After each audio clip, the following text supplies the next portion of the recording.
लाहौर तो डूब गया, बट जब मैं इस्लामाबाद में था ना तो बारिश तो वहाँ होती थी। ओह, आपको एंजॉय करना हो ना बारिश तो आप इस्लामाबाद चले जाएं। तो खैर वहाँ पे आई थिंक निज़ाम अच्छा है, तो वहाँ पे इसलिए मज़ा आता है बारिश का। अभी भी हल्की हल्की हो रही है। ओके जी, चलें जी। अच्छा भाई, हमने कंट्रोल्स की दुनिया में जब घुसे तो हमने कहा था हमारा एक और रिस्क होता है जो कि होता है control over transmission of data.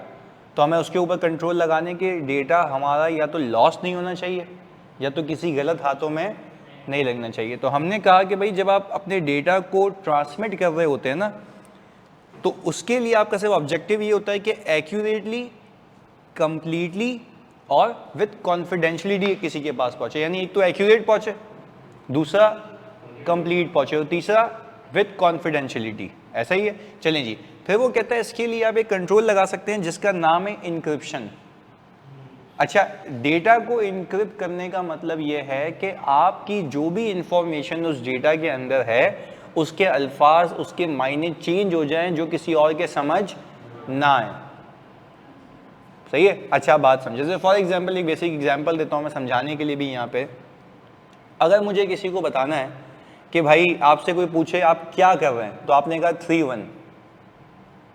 मैंने आपसे पूछा आप क्या कर रहे हैं तो आपने बोला 3-1। 3-1 का मतलब है ABC तीसरे नंबर पे आता है और A किस पे आता है, 1 नंबर। मैंने इस लैंग्वेज को नंबर्स की फॉर्म में क्या किया, कन्वर्ट कर दिया। This is a basic form of encryption. This is a basic form, यानी आपने डेटा को इनक्रिप्ट ऐसे किया कि जिसको ये लैंग्वेज समझ आती है वही इसको डिक्रिप्ट कर पाएगा।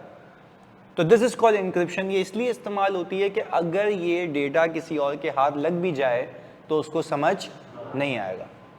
बात समझ आती है। तो change your data in a way that is not understandable by any other person unless you intend to do so. आप खुद बता दें उसको। बात क्लियर है। तो ये तो हो गया कॉन्फिडेंशियलिटी का मामला। हमने कहा भाई जैसे फॉर एग्जांपल अभी आपको एग्जांपल दी ABCD, आपने 1 2 3 4 5 कर लिया। मैंने बोला भाई आप क्या कर रहे हैं तो आपने बोला C है, तो ये तो सही हो गया ना। अगर मैं बोल दूं 3-1 तो it is not easily understandable by everyone. तो आप अपनी लैंग्वेज को नंबर्स की फॉर्म में कन्वर्ट कर दें और इन कंप्यूटर के वे में 1010 की बिट और बाइनरी की लैंग्वेज में कन्वर्ट कर दें तो आपका डेटा क्या हो जाता है, इनक्रिप्ट, जो कि किसी को समझ नहीं आता अनलेस के सामने वाले के पास इसको डिक्रिप्ट करने की पावर हो। बात क्लियर है। चलें जी, तो हमने कहा कि भाई ये वही वाली बातें फजूल की। चलें आगे, डेटा इंक्रिप्शन। फिर डेटा इंक्रिप्शन जो होती है आपकी, डेटा इंक्रिप्शन जो होती है आपकी, डेटा इंक्रिप्शन में भी दो तरीके की इंक्रिप्शन होती हैं। एक देखो क्या लिखा हुआ है, सिमेट्रिक इंक्रिप्शन। देखो इसमें लिखा हुआ क्या है, वो बोलता ये है कि single key use for encryption and decryption. यानी फॉर एग्जांपल मैं आपको बोलूं कि मैं जो हूं डेटा इंक्रिप्ट करके दे रहा हूं, तो मैंने उसके ऊपर एक कोड लगा दिया होगा। जब आप उस पर क्लिक करेंगे तो आपने वही कोड डालना होगा। तो यानी ये कौन सी हो गई, सिमेट्रिक इंक्रिप्शन। यानी जिसमें जो इनकोड कर रहा है उसने भी वही कोड डाला, जो डिक्रिप्ट कर रहा है उसने भी वही कोड डाला। तो आपसे कोई पूछे कि भाई इंक्रिप्शन की भी कोई टाइप्स होती है, यस आप बोलेंगे पहला सिमेट्रिक इंक्रिप्शन। और उसमें होता है क्या है, जिसमें जो कोड डाल रहा है वो भी सेम है और जो डिक्रिप्ट कर रहा है उसका कोड भी सेम है। बात क्लियर है। यानी in order to make that data understandable आपने उसको डिक्रिप्ट करना होगा और वो डिक्रिप्शन की की क्या होगी, सेम होगी। तो वो कौन सी इंक्रिप्शन कहलाएगी, सिमेट्रिक इंक्रिप्शन। चलें जी, हमने कहा इंक्रिप्शन लेवल होता है। देखो क्या लिखा हुआ है, बिट और बाइट, यानी 0101 की लैंग्वेज। अब इसके भी दो चीजें कर ली हमने, एक आ रहा है स्ट्रीम साइफर और एक ब्लॉक साइफर। अब जैसी बात है ये आईटी की टर्मिनोलॉजीज हैं, जैसे हम IFRS में कितने कितने जार्गन यूज कर रहे होते हैं, डेप्रिसिएशन। अब साइंस वाले को बोलो डेप्रिसिएशन समझ नहीं आएगा, कैपिटलाइजेशन उसको नहीं समझ आएगा, तो ये आईटी की लैंग्वेज है, तो हमें इसके मतलब समझने होंगे। अगर आज के बाद मैं बोलूँ आपको इंक्रिप्शन का मतलब क्या, तो आप सिंपल जबान में बोलेंगे change your data in a way that is not understandable by any other person apart from the person who is eligible to decrypt. फिर मैंने कहा कि भाई आपकी इंक्रिप्शन कितने टाइप की होती है, आपने कहा पहली सिमेट्रिक होती है। मैंने कहा भाई उसकी क्या कैरेक्टरिस्टिक है, इंक्रिप्ट करने वाले की कोडिंग और डिक्रिप्ट करने वाले का कोड क्या होगा, सेम होगा। फिर मैंने कहा इसी के अंदर इंक्रिप्शन लेवल डाल दो, एक आ रहा है स्ट्रीम साइफर, एक आ रहा है ब्लॉक साइफर। अब देख लेते दोनों है क्या चीज़ें। बोलता ये है वो, स्ट्रीम साइफर में हर वर्ड अलग अलग कन्वर्ट होता है। यानी मैंने अगर आकाश लिखा ना तो ए अलग, के अलग, ए अलग, एस अलग और एच अलग, 01 01 01 01 ये होता रहेगा, ऐसा ही है। और अगर मैं ब्लॉक साइफर कहूंगा तो एक ब्लॉक यानी अगर आकाश है तो ए के ए 3 अल्फाबेट 0 में कन्वर्ट होंगे और एस एच 1 1 में कन्वर्ट हो जाएगा। तो इसको क्या कहते हैं? Block cipher. यानी एक ब्लॉक में वो आपके नॉर्मल अल्फाजों को कन्वर्ट करेगा। तो इसको यूं आसानी से याद रखने के लिए मैं आपसे पूछूं, इंक्रिप्शन लेवल कितने होते हैं? 2। पहला स्ट्रीम और ब्लॉक। स्ट्रीम में क्या होता है? हर वर्ड अलग अलग, और ब्लॉक में क्या होता है? एक ब्लॉक में। सिंपल बात, क्लियर है? तो वो भी आपसे पूछता है लेवल ऑफ इंक्रिप्शन में कि भाई आप 1 करना चाहते हैं, 2 करना चाहते हैं, 3 करना चाहते हैं, क्या करना चाहते हैं? अच्छा भाई मुस्तफ़ा कह रहे हैं ज़्यादा अच्छा क्या है भाई स्ट्रीम साइफर, क्योंकि उसमें हर एक वर्ड क्या हो रहा है? अलग हो रहा है, तो वो ईजिली अंडरस्टैंडेबल नहीं होता। वैसे भी 01 01 की लैंग्वेज ईजिली अंडरस्टैंडेबल नहीं होती है, बट हाँ अगर आप गैसेबल बनाना ही नहीं चाहते तो फिर आप उसको क्या करें? स्ट्रीम साइफर में चले जाएं। Based on your level of risk कि आप किस तरीके से उसको हैच करना चाहते हैं। क्लियर है ऑनलाइन वालों? जल्दी बताओ। हाँ जी जल्दी बताएं प्लीज। अच्छा ये लोग तो आप खुद भी बता सकते हैं, प्लीज मुझे बताना। जब सिमेट्रिक इंक्रिप्शन ये है कि इनकोडिंग और डिकोडिंग की कोडिंग सेम होगी यानी कोड सेम होगा, तो एसिमेट्रिक क्या होगा? इनक्रिप्ट करने वाले का पासवर्ड अलग होगा, डिक्रिप्ट करने वाले का पासवर्ड अलग होगा। यानी फॉर एग्जांपल अगर हमारे पास ईवाई में होता ही है कि आपने यूएसबी लगाई, आपने उसके अंदर डेटा पार्क किया, तो वो बोलता है इंक्रिप्शन की डालो। वो इंक्रिप्शन की सिर्फ उसको पता होती है जो कि उस लैपटॉप का यूजर है, क्योंकि मेरे लैपटॉप से कोई डेटा निकाल नहीं सकता अनलेस कि मैं उसको क्या करूं?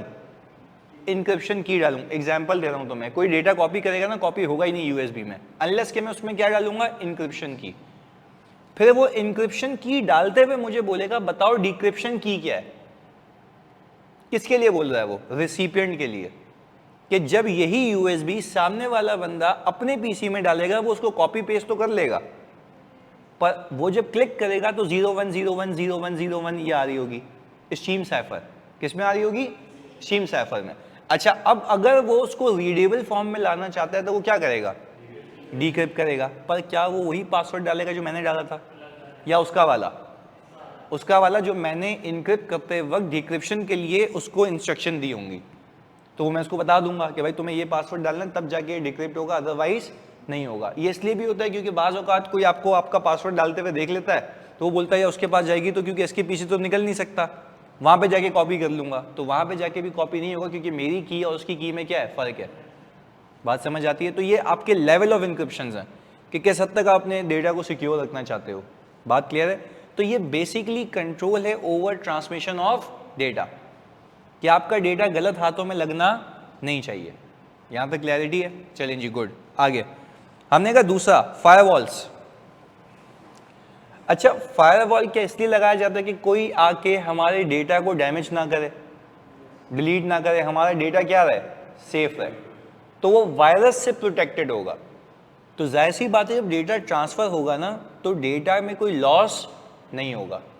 हमने पीछे क्या किया था? हमारा मकसद क्या होता है ट्रांसमिशन ऑफ डेटा में? एक्यूरेटली, कंप्लीटली, कॉन्फिडेंशियलिटी के साथ।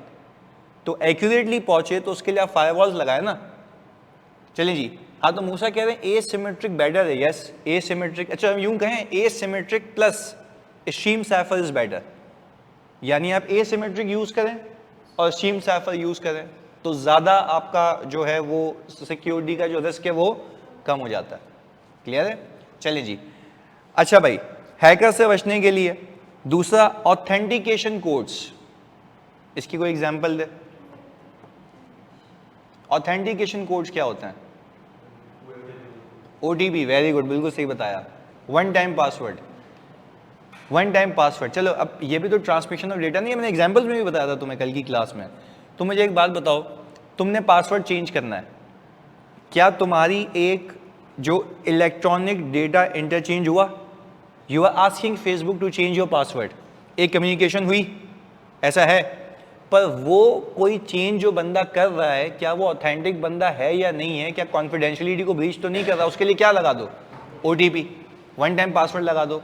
Once you have place one time password, तो क्या वो कॉन्फिडेंशियलिटी के प्रिंसिपल्स मेंटेन हो जाएंगे? यस। दिस इज कॉल्ड कौन से कोड्स? Authentication codes. यहां तक क्लैरिटी है? चलिए जी आगे।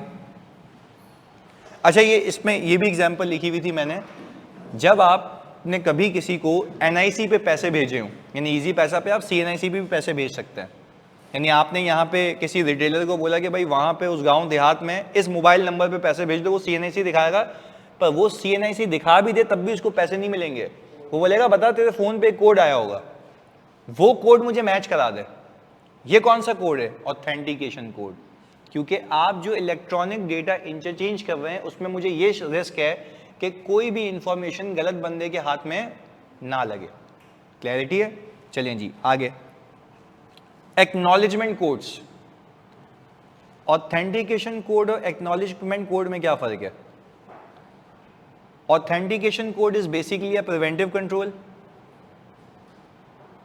ऐसा है ना, प्रिवेंटिव कंट्रोल है।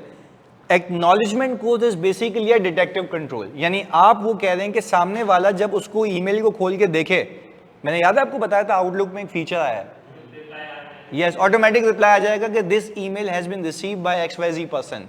ये क्यों आ रहा है? ताकि आपको पता लगे कि इंफॉर्मेशन सही बंदे के हाथ लगी है। बाज़ औक़ात होता है कि मैं आपको एक एग्जांपल दे रहा हूँ, हम जब ईमेल टाइप करते हैं ना EY के अंदर या किसी भी ऑर्गेनाइजेशन के अंदर, तो उस पूरे डेटाबेस में पूरी कंपनी के लोगों की ईमेल फीड होती है। अब लेट्स से मुझे जो है मुदस्सिर को एक ईमेल भेजनी है, कोई मुदस्सिर नाम का बंदा है, तो मुदस्सिर नाम के एक से ज़्यादा बंदे हो सकते हैं एंटिटी में। अब हो सकता है कि मुदस्सिर.खान1 मुदस्सिर.खान2 की जगह ने मैंने खान2 पे भेज दी, तो मुझे तो लगा सही है, पर जब वो एक्नॉलेजमेंट आई ना ऑटोमेटिकली, तो मुझे पता लगा भाई यार ये तो गलत बंदे को भेज दी है। फिर उसके लिए आप करेक्टिव मेजर्स लेते हैं। उसमें एक ऑप्शन होता है ईमेल में कि आप उस ईमेल को रिकॉल करें। तो जब ईमेल को रिकॉल करते हैं तो उसके पास से ऑटोमेटिकली वो क्या हो जाती है? डिलीट हो जाती है। तो फिर वो करेक्टिव मेजर है। ये कौन सा है? डिटेक्टिव कंट्रोल है। ये कौन सा है? तो आप ये बताएं ऑथेंटिकेशन कोड प्रिवेंटिव कैसे? वो तो होने से रोकेगा, ये होने के बाद पता लग रहा है। दोनों में फर्क क्लियर है? पक्की बात है? चलें जी आगे। Using secured wifi with password protection. I don't know आप लोगों ने कभी काउंटर स्ट्राइक खेली है, नहीं खेली? किसी ने तो खेली होगी, मैंने तो बहुत खेली है, अभी भी खेलता हूं। ऐसा है ऑनलाइन वालों, खेली है किसी ने काउंटर स्ट्राइक? गेमिंग। अच्छा, गेमिंग में होता ये है कि भाई अगर आप एक ही सर्वर पे आके सारे लोग कनेक्ट होके गेम खेलना चाहते हो ना, तो you need to be connected to a single network. पहले क्या होता था? हमारा होता था local area network. Local area network के अंदर मैं जब सर्वर बनाता था ना, तो मेरे एरिया के जितने भी लोग हैं वो सर्वर को एक्सेस कर सकते थे। वो सर्वर को एक्सेस इसलिए कर सकते थे क्योंकि they belong to a single network, यानी वो उस नेटवर्क के अंदर मौजूद थे, तभी वो उसको एक्सेस कर सकते हैं। मैं ये करूं कि जब मेरे नेटवर्क के अंदर बैंक है, बैंक के नेटवर्क के अंदर मैं किसी एक अनऑथराइज्ड बंदे को पासवर्ड दे दूं, तो क्या वो मेरे नेटवर्क में एंटर हो जाएगा? नेटवर्क में एंटर हो के क्या वो मेरे सिस्टम को हैक कर सकता है? तो कहने का मतलब ये है कि आपने अगर अपनी ट्रांसमिशंस ऑफ डेटा को सिक्योर रखना है, तो आप एक काम ये करें कि आप अपने नेटवर्क को क्या रखें? प्रोटेक्टेड रखें, ताकि आपकी ट्रांसमिशन के बीच में कोई बंदा ना आ पाए। उसके लिए फायरवॉल भी होता है, पर अगर मैं कह रहा हूं चलो फायरवॉल को ब्रीच भी कर लिया, तो यहां तो पासवर्ड मांगेगा ना। और आप देखते होंगे आपके मोबाइल में भी आता होगा कि जब आप किसी वाईफाई पे पासवर्ड नहीं लगा हुआ होता ना, उसके ऊपर अनसिक्योर्ड लिखा हुआ आता है। उसके ऊपर क्या लिखा आता है? अनसिक्योर्ड का मतलब है if you are going to become part of that network, there is also a harm that that person can approach your PC as well. बात समझ आ रही है? तो ये तरीका कार होता है। तो वो कह रहे हैं अपने सिक्योर्ड वाईफाई को करो, नेटवर्क आपका सिक्योर होना चाहिए कि अनऑथराइज्ड बंदे को एक्सेस ना दो। पहले तो बात समझ आ रही है? ऑनलाइन तो बात क्लियर है? जल्दी बताओ, जल्दी से सारे बच्चे। Okay good. आगे फिर वो बोल रहा है कि using check digit to ensure data received is intact. अच्छा, ये कंट्रोल ऑब्वियसली हर जगह यूज नहीं होता, ये कंट्रोल यूजुअली हर जगह यूज नहीं होता। अब एग्जांपल है, आप जब किसी बंदे को पैसे भेजते हो, सही है जी, तो उसका अकाउंट नंबर डालते हो। इजी पैसा पे पैसे भेजोगे तो क्या करोगे, उसका मोबाइल नंबर डालोगे। कहने का मतलब ये है कि क्या वो, अगर आप एक नंबर भी गलत डालते हैं तो क्या वो डिजिट चेक करके आपको बता देता है कि आपने नंबर गलत डाला है, आपने इतने नंबर कम डाले हुए, ऐसा ही है। तो ये इसलिए लगाया जाता है कि वो चेक डिजिट करके आपको पहले ही आगाह कर देगा कि आपकी ट्रांसमिशन जो है गलत होने वाली है, तो इनएक्यूरेट ट्रांसमिशन हो नहीं सकती। इसके लिए what control you need to place, check digit transmission के ऊपर। बात क्लियर है? अच्छा, इसको यूं भी कर सकते हैं हम ईमेल पे भी लगा सकते हैं। कैसे? हमने ये कहा कि भाई akash.kumar15, अगर मेरी EY की आईडी है akash.kumar15@ey.com। अच्छा, अगर @pk.ey.com उसने लगा दिया तो वो ईमेल भेजने नहीं देगा, क्योंकि वो बोलेगा कि this person does not exist. ये क्या है? चेक डिजिट, उसने चेक करके बता दिया। पहले बताओ बात समझ आ रही है? क्योंकि वो बंदा एग्जिस्ट ही नहीं करता। बात क्लियर है? ये कंट्रोल सिर्फ किस चीज के ऊपर है कि आपकी ट्रांसमिशन क्या होनी चाहिए, एक्यूरेट होनी चाहिए, ऐसा ही है। चलें जी, हमने कहा इसके बाद program controls that ensure the data transmitted is in the correct form. इसकी बड़ी बेहतरीन एग्जांपल देता हूं। हम लोग जब पावर BI लगाते हैं, मतलब आप इंशाल्लाह आगे आगे सीखेंगे, पावर BI एक सॉफ्टवेयर है जो आपके ह्यूज डेटा को, मिलियन ऑफ डेटा को एनालाइज करने में मदद करता है, उसकी समरी बना के देता है। वो मैं एक्सेल पे भी बना सकता हूँ, पर पावर BI में रॉस की कोई लिमिट नहीं होती है, तो आप वहाँ पे जा सकते हैं। सुनिएगा, होता क्या, जब मैं पावर BI में डेटा ट्रांसमिट करता हूँ ना, तो वो मुझे बोलता है कि भाईजान आपके इस डेटा के अंदर ना ये मसला है, कैसे सुनना। फॉर एग्जाम्पल, अब वो मुझसे पूछता है कि पहले बताओ कॉलम कौन सा है। मैं कहा कॉलम A से लेके B C D D, किसी ने एक्सेल देखा हो तो उसको पता होगा ABCD कॉलम आ रहे होते हैं, यहाँ पे रॉज आ रही होती हैं। अच्छा, वो मुझे पूछता है कि भाई तुम्हें कॉलम कौन सा उठाना है, वो मुझे पूछता है तुम्हें कॉलम कौन सा उठाना है। मैं बोलता हूँ B उठाना है, इसमें नाम आ रहे हैं कस्टमर्स के। अच्छा, मैं बोलता हूँ जो B उठाना है, कस्टमर के नाम आ रहे हैं, तो वो मुझे फील्ड पे चेक लगा के देता है, इसमें से जो, क्योंकि मिलियन ऑफ कस्टमर्स का डेटा है, वो मुझे एक्यूरेटली बता देता है कि इस वाले के अंदर इतनी सारी फील्ड्स खाली हैं जिसमें कस्टमर के नाम नहीं आ रहे। ये क्यों बता रहा है मुझे? वो ये बोल रहा है कि ऐसा प्रोग्राम कंट्रोल लगाया हुआ है कि आपने जो डेटा ट्रांसमिट किया है उसको एनालाइज करने से पहले ही आपको बता दिया कि आपका डेटा क्या है, इनएक्यूरेट है। आपका डेटा क्या है, इनएक्यूरेट है। अच्छा, मैं एनालाइज करना शुरू किया, ये ट्रांसमिशन भी पता लग गया, उसमें डेटा इनएक्यूरेट है भाई, गलत है, नहीं जा सकता, तो उसने वहीं पे आपको स्टॉप कर दिया। तो क्या ये एक तरीके की प्रिवेंशन है और सॉर्ट आउट डिटेक्शन भी है कि वो आपको बता रहा है कि जो आप डेटा ट्रांसमिट कर रहे हैं for your analysis is not accurate because इसके ऊपर एनालिसिस बन नहीं सकते। तो प्रोग्राम कंट्रोल्स की डेफिनेशन में आ गया कि ऐसे कंट्रोल्स लगा दो कि डेटा ट्रांसमिट होने से पहले आपको ये पता लग जाए कि ये डेटा क्या है, इनकम्प्लीट है या गलत है। ये लिखा हुआ program controls that ensure that the data transmit is in the correct form. एक और चीज भी बताता हूं, सुनना। आप कभी ये देखेंगे ना, क्या बोलते हैं अपने माइक्रोसॉफ्ट को, जब आपका आउटलुक है आप उस पर भेजते हैं, आप कभी लिखते हैं ना प्लीज फाइंड अटैच्ड। आप अगर उस पर क्लिक करते हैं ना सेंड करने पे, सुनना मेरी बात, आप कभी उस पर क्लिक करते हैं सेंड करने पे, वो आपको बोलता है कि you have written in your email that please find attach, however there is no attachment, however there is no attachment. तो आपको क्या बता रहा है कि भाई आप गलत चीज भेज रहे हो या तो भेज ही नहीं रहे।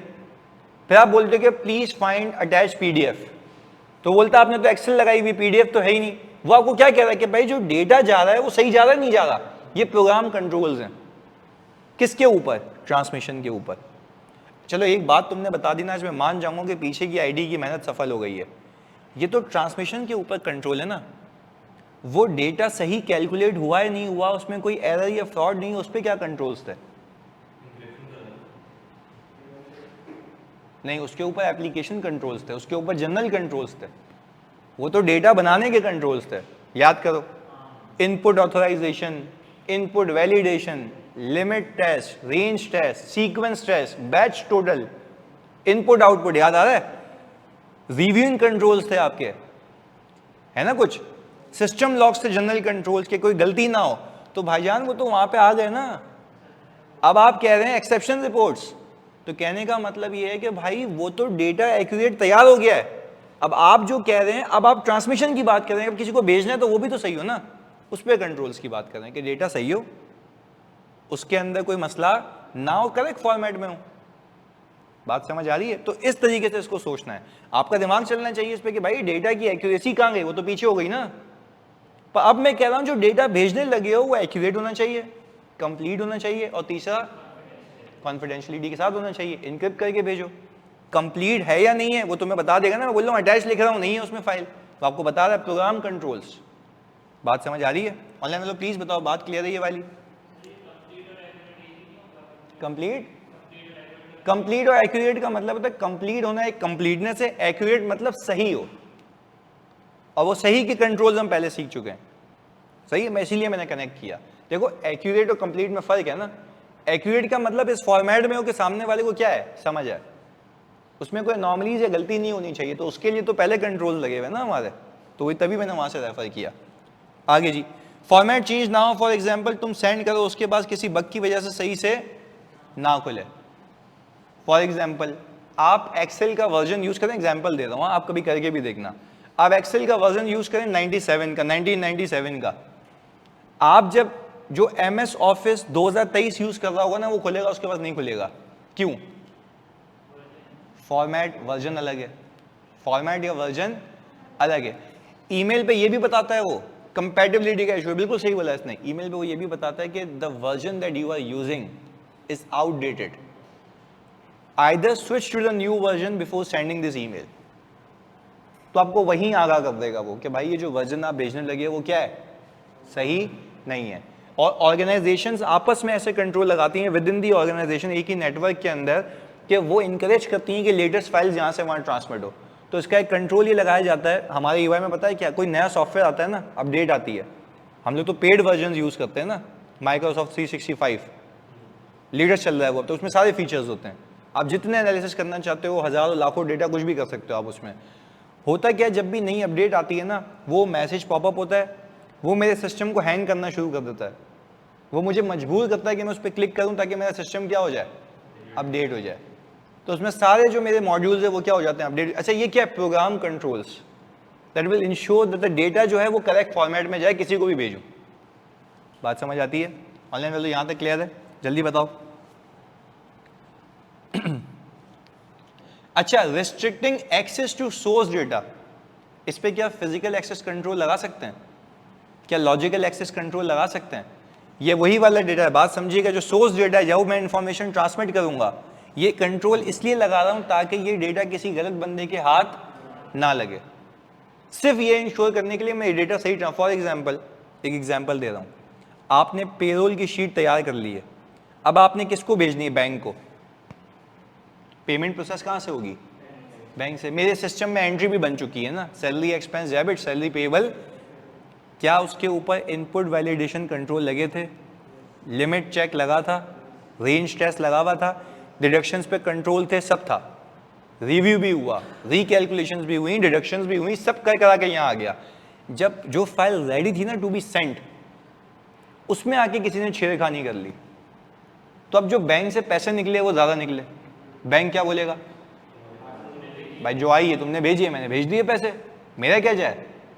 तो वो कह रहा है कि भाई आप अपने सोर्स डेटा को भी तो प्रोटेक्ट करो ना, रेस्ट्रिक्ट करो वहां पे एक्सेस, जो फाइनल फाइल है वो किसी और के हाथ में नहीं जानी चाहिए।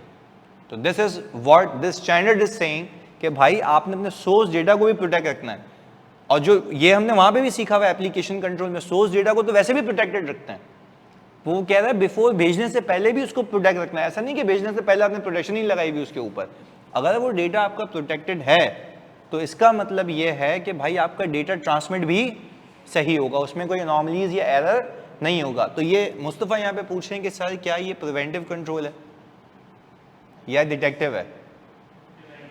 प्रिवेंटिव है, क्योंकि वो गलती होने से रोक रहा है पहले ही। बात क्लियर है? तो बिफोर यू ट्रांसमिट, तो मकसद क्या था कि एक्यूरेट फॉर्म में डेटा आपका क्या होना चाहिए, ट्रांसमिट होना चाहिए। यहाँ तक बात क्लियर है? ऑनलाइन वालों जल्दी बताओ, क्लियर है? चलें डन। जो आपने डेटा बनाया है उस पर भी अनरिस्ट्रिक्टेड एक्सेस नहीं होना चाहिए। मैंने आपको बता दें फिजिकल एक्सेस कंट्रोल लगा दो और लॉजिकल एक्सेस कंट्रोल लगा दो, वो दोनों वही वाली बातें हैं जो आईटी एप्लीकेशन में लगती हैं। मतलब आप फाइल को ट्रांसमिशन प्रोसेस में ऐसे ही ना छोड़ें कि कोई भी उसमें चेंजेस कर दे, बिल्कुल ऐसा ही है अभी बा। यही मकसद होता है ऑर्गेनाइजेशंस का कि आपका डेटा जो है एक्यूरेटली, कंप्लीटली और विद सिक्योरिटी और कॉन्फिडेंशियलिटी सामने वाले का पास पहुंचे। क्लियर है अभी बा? जल्दी बताओ। तो ये basically controls over transmission of data थे। चलें अब यहाँ पे वैसे ही याद कर लेते हैं थोड़ा सा, पिछला तो आई होप थोड़ा सा याद होगा ही क्योंकि हमने इतनी बार रिपीट किया है। इसको याद कर लेते हैं। क्या हम कह सकते हैं कि डेटा की ट्रांसमिशन में इंक्रिप्शन हो सकती है, फायरवॉल्स हो सकते हैं कि कोई एक्सेस ही ना कर पाए जो आपके डेटा को करप्ट कर दे।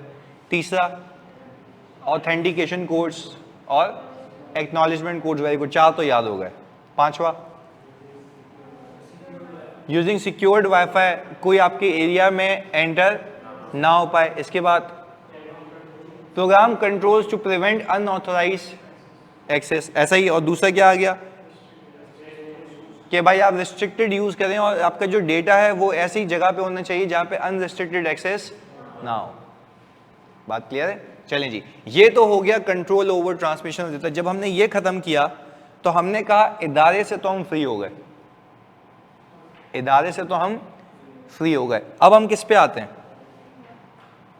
ऑडिटर पे। अब हम किस पे आ जाएंगे? ऑडिटर पे। अच्छा अब बेसिकली यहां पे वो क्या ये रहा है, हम जरा इसको यहां पे लेके चलते हैं और मैं इसको यहां लेके आता हूं। हमने ये कहा भाई अगर मैं कंपनी के साइड से देखूं तो वो सारी चीजें मैं समझ गया। कंपनी के अंदर आप मुझे बताएंगे सिस्टम कितने टाइप के थे? 2, ऑनलाइन, माइक्रो। उसके ऊपर प्रिवेंटिव, डिटेक्टिव, करेक्टिव कंट्रोल्स लगे हुए थे।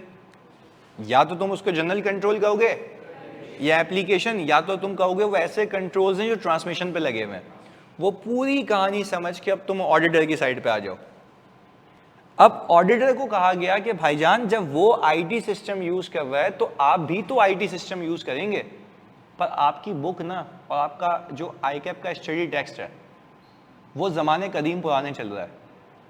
मैं ईवाई में या हम ईवाई में कई सेंचुरीज आगे निकल चुके हैं।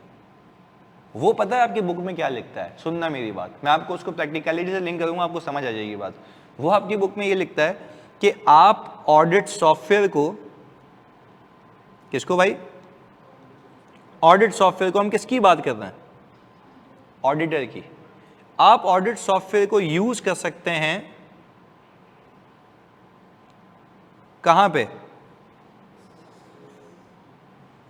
रिस्क असेसमेंट में। ये लिखा हुआ भी होगा। बेवकूफी की हद है, बुक में लिखा हुआ है कि हम फ्लो चार्ट बना सकते हैं। हम क्या बना सकते हैं? फ्लो चार्ट बना सकते हैं। अच्छा अब बात समझिएगा, आपकी बुक जो कह रही है, फिर मैं अपने पे आता हूं लेके। आपकी बुक ये कह रही है कि हम रिस्क असेसमेंट में फ्लो चार्ट बना सकते हैं। फ्लो चार्ट क्या होता है? जब आप कंट्रोल्स की अंडरस्टैंडिंग लेते हैं ना, तो आपका अगर प्रोसेस शुरू होगा तो ये चकोर बना हुआ होगा, ये होता है प्रोसेस का शुरू, स्टार्ट यहां से हो रहा है। अच्छा स्टार्ट क्या होता है? चकोर बना हुआ है ना, प्रोसेस का स्टार्ट हो रहा है। तो ये बोलता है कि भाई सबसे पहले हमारे पास क्रेडिट लिमिट सेट या चेक होती है, ऐसा ही है। अच्छा अगर क्रेडिट लिमिट सेट या चेक अप्रूव हो गई तो ये आगे बढ़ जाएगा,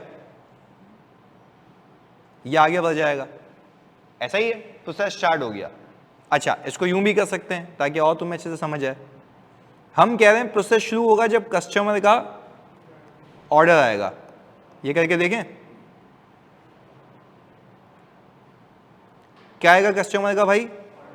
ऑर्डर आएगा। अच्छा फ्लो चार्ट सिलेबस में नहीं है, पर मैं सिर्फ बता रहा हूं ना कि वो बोल रहा है रिस्क असेसमेंट में यूज होता है। भाई होता है यार, आजकल के जमाने के अंदर आप फ्लो चार्ट की बातें कर रहे हैं। फ्लो चार्ट कंपनी बना के रखती है, ये सिर्फ एक तरीका है अपनी डॉक्यूमेंटेशन करने का। आप जाएंगे क्लाइंट के पास, क्योंकि एक बच्चे ने मुझसे ये क्या बोलते हैं, बिस्मा ने भी पूछा था कि सर आईडी के चैप्टर में ना क्वेश्चन आंसर भी आ रहे थे। आईडी का चैप्टर जब बोलोगे ना उसे इंटरनल कंट्रोल का, उसमें क्वेश्चन आंसर भी आ रहे थे। वो तरीका कार है कंट्रोल्स को डॉक्यूमेंट करने का। क्या है वो तरीका कार है डॉक्यूमेंटेशन का। डॉक्यूमेंटेशन 3 तरीके से होती है, आइदर नरेटिव फॉर्म में, आइदर क्वेश्चन आंसर की फॉर्म में, आइदर फ्लो चार्ट की फॉर्म में। सुनना मैं तो बता देता हूँ, वो भी कवर करा देता हूँ इन केस वो या फ्लो चार्ट तुम्हारे कोर्स का पार्ट नहीं है। हम कह रहे हैं फॉर्म्स ऑफ डॉक्यूमेंटेशन, हम क्या सीख रहे हैं? फॉर्म्स ऑफ डॉक्यूमेंटेशन, किस तरीके से हम डॉक्यूमेंटेशन कर सकते हैं। या तो मैं अपने कंप्यूटर का सॉफ्टवेयर खोलूं जिसमें फ्लो चार्ट बने होंगे, बोलेगा स्टार्ट प्रोसेस कहां से होता है, स्टार्ट होगा तो क्या बना हुआ होगा? चकोर, सही है, ये बना। यहां पे क्या आएगा? Customer order. जैसे ही मैंने चकोर देखा मुझे अंदाजा हो जाएगा कस्टमर, ये प्रोसेस का शुरू है, ये प्रोसेस का क्या है? शुरू है। फिर बोलता है अगर डिसीजन मेकिंग हुई तो क्या बना हुआ होगा? हमने बोला भाई ये बना हुआ होगा। ये किसके लिए यूज होगा? डिसीजन मेकिंग के लिए। किसके लिए यूज होगा? डिसीजन मेकिंग के लिए। सुनना, यहां पे क्या होगी? सेट, ये चेक होगी, ऐसा ही है। अच्छा, अगर अप्रूव हो गई तो ये प्रोसेस आगे निकल जाएगा, ऐसा है मेरे बच्चों? नहीं हुई तो ये प्रोसेस वापस शुरू हो जाएगा। जब आपका कंप्यूटर सॉफ्टवेयर होगा ना, जब आप आएंगे फॉर्म में, तो फ्लो चार्ट्स के भी सॉफ्टवेयर होते हैं। वो आपसे पूछा है शुरू कहां से होगा, स्टार्ट, तो आप टक टक टक बनाते जाएंगे, वो खुद ही आपका चार्ट बनाता रहेगा, वो खुद ही क्या बनाता रहेगा। अच्छा, इसमें फायदा ये होता है, इसमें फायदा ये होता है कि आपको एक पेज पे पूरी क्लियर पिक्चर मिलती है। ये होता है, ये होता है, नहीं होता तो वापस ले आता है, फिर आगे बढ़ जाता है। This is called flow chart. अच्छा, क्रेडिट लिमिट सेट या चेक होने के बाद क्या उसकी प्राइसिंग होती है? क्या उसकी प्राइसिंग होती है, हाँ या नहीं? क्या प्राइसिंग भी एक डिसीजन है? हमने कहा प्राइसिंग होती है। अच्छा, अगर प्राइसिंग पे नहीं माना तो क्या होगा? वापस से प्रोसेस शुरू हो जाएगा किसी और कस्टमर का। प्राइसिंग पे मान गया तो आगे बढ़ जाएगा। फिर यहां पे इसके कंट्रोल्स लिखे हुए होते हैं कि प्राइसिंग जो है सिस्टम में क्या हुई हुई है? फिक्स हुई हुई है, एम्बेड हुई हुई है। ये सारा तरीका है क्या? Process of documentation. ये क्या है?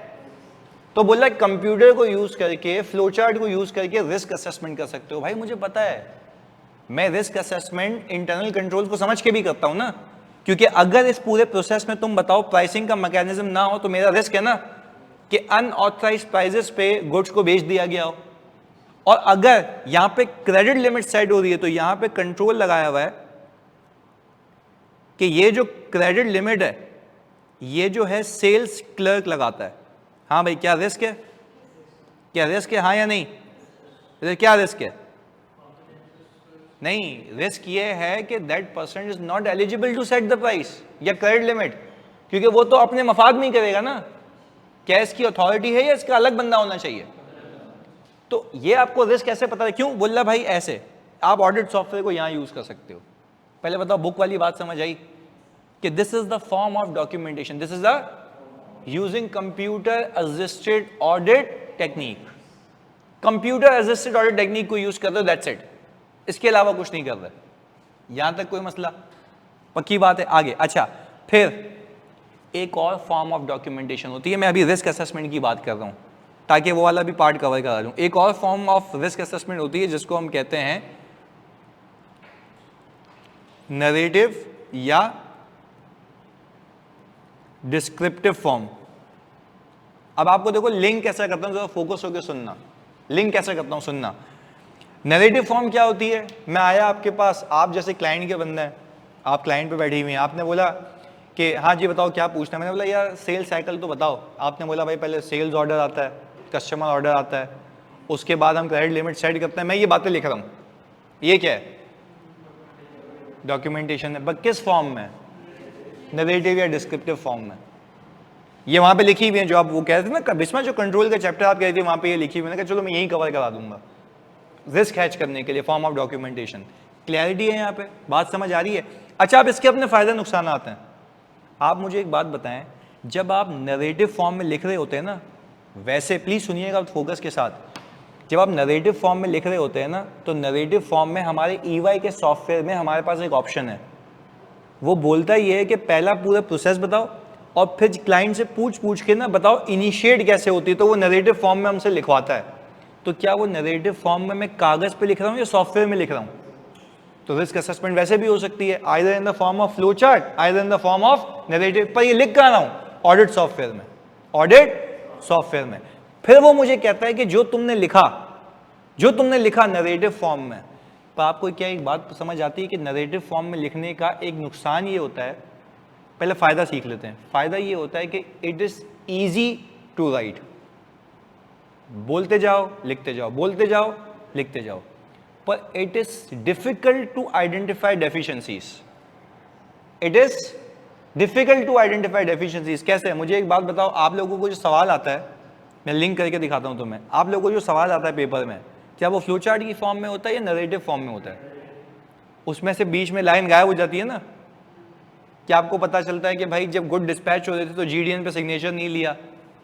तो प्रैक्टिकल लाइफ में भी जब आप नरेटिव फॉर्म में लिख रहे होते हैं ना, तो उसमें लिखने के बाद जब उसको हम रीड कर रहे होते हैं तो उसमें से हो सकता है कि हमसे कंट्रोल डेफिशिएंसी क्या हो जाए, मिस हो जाए।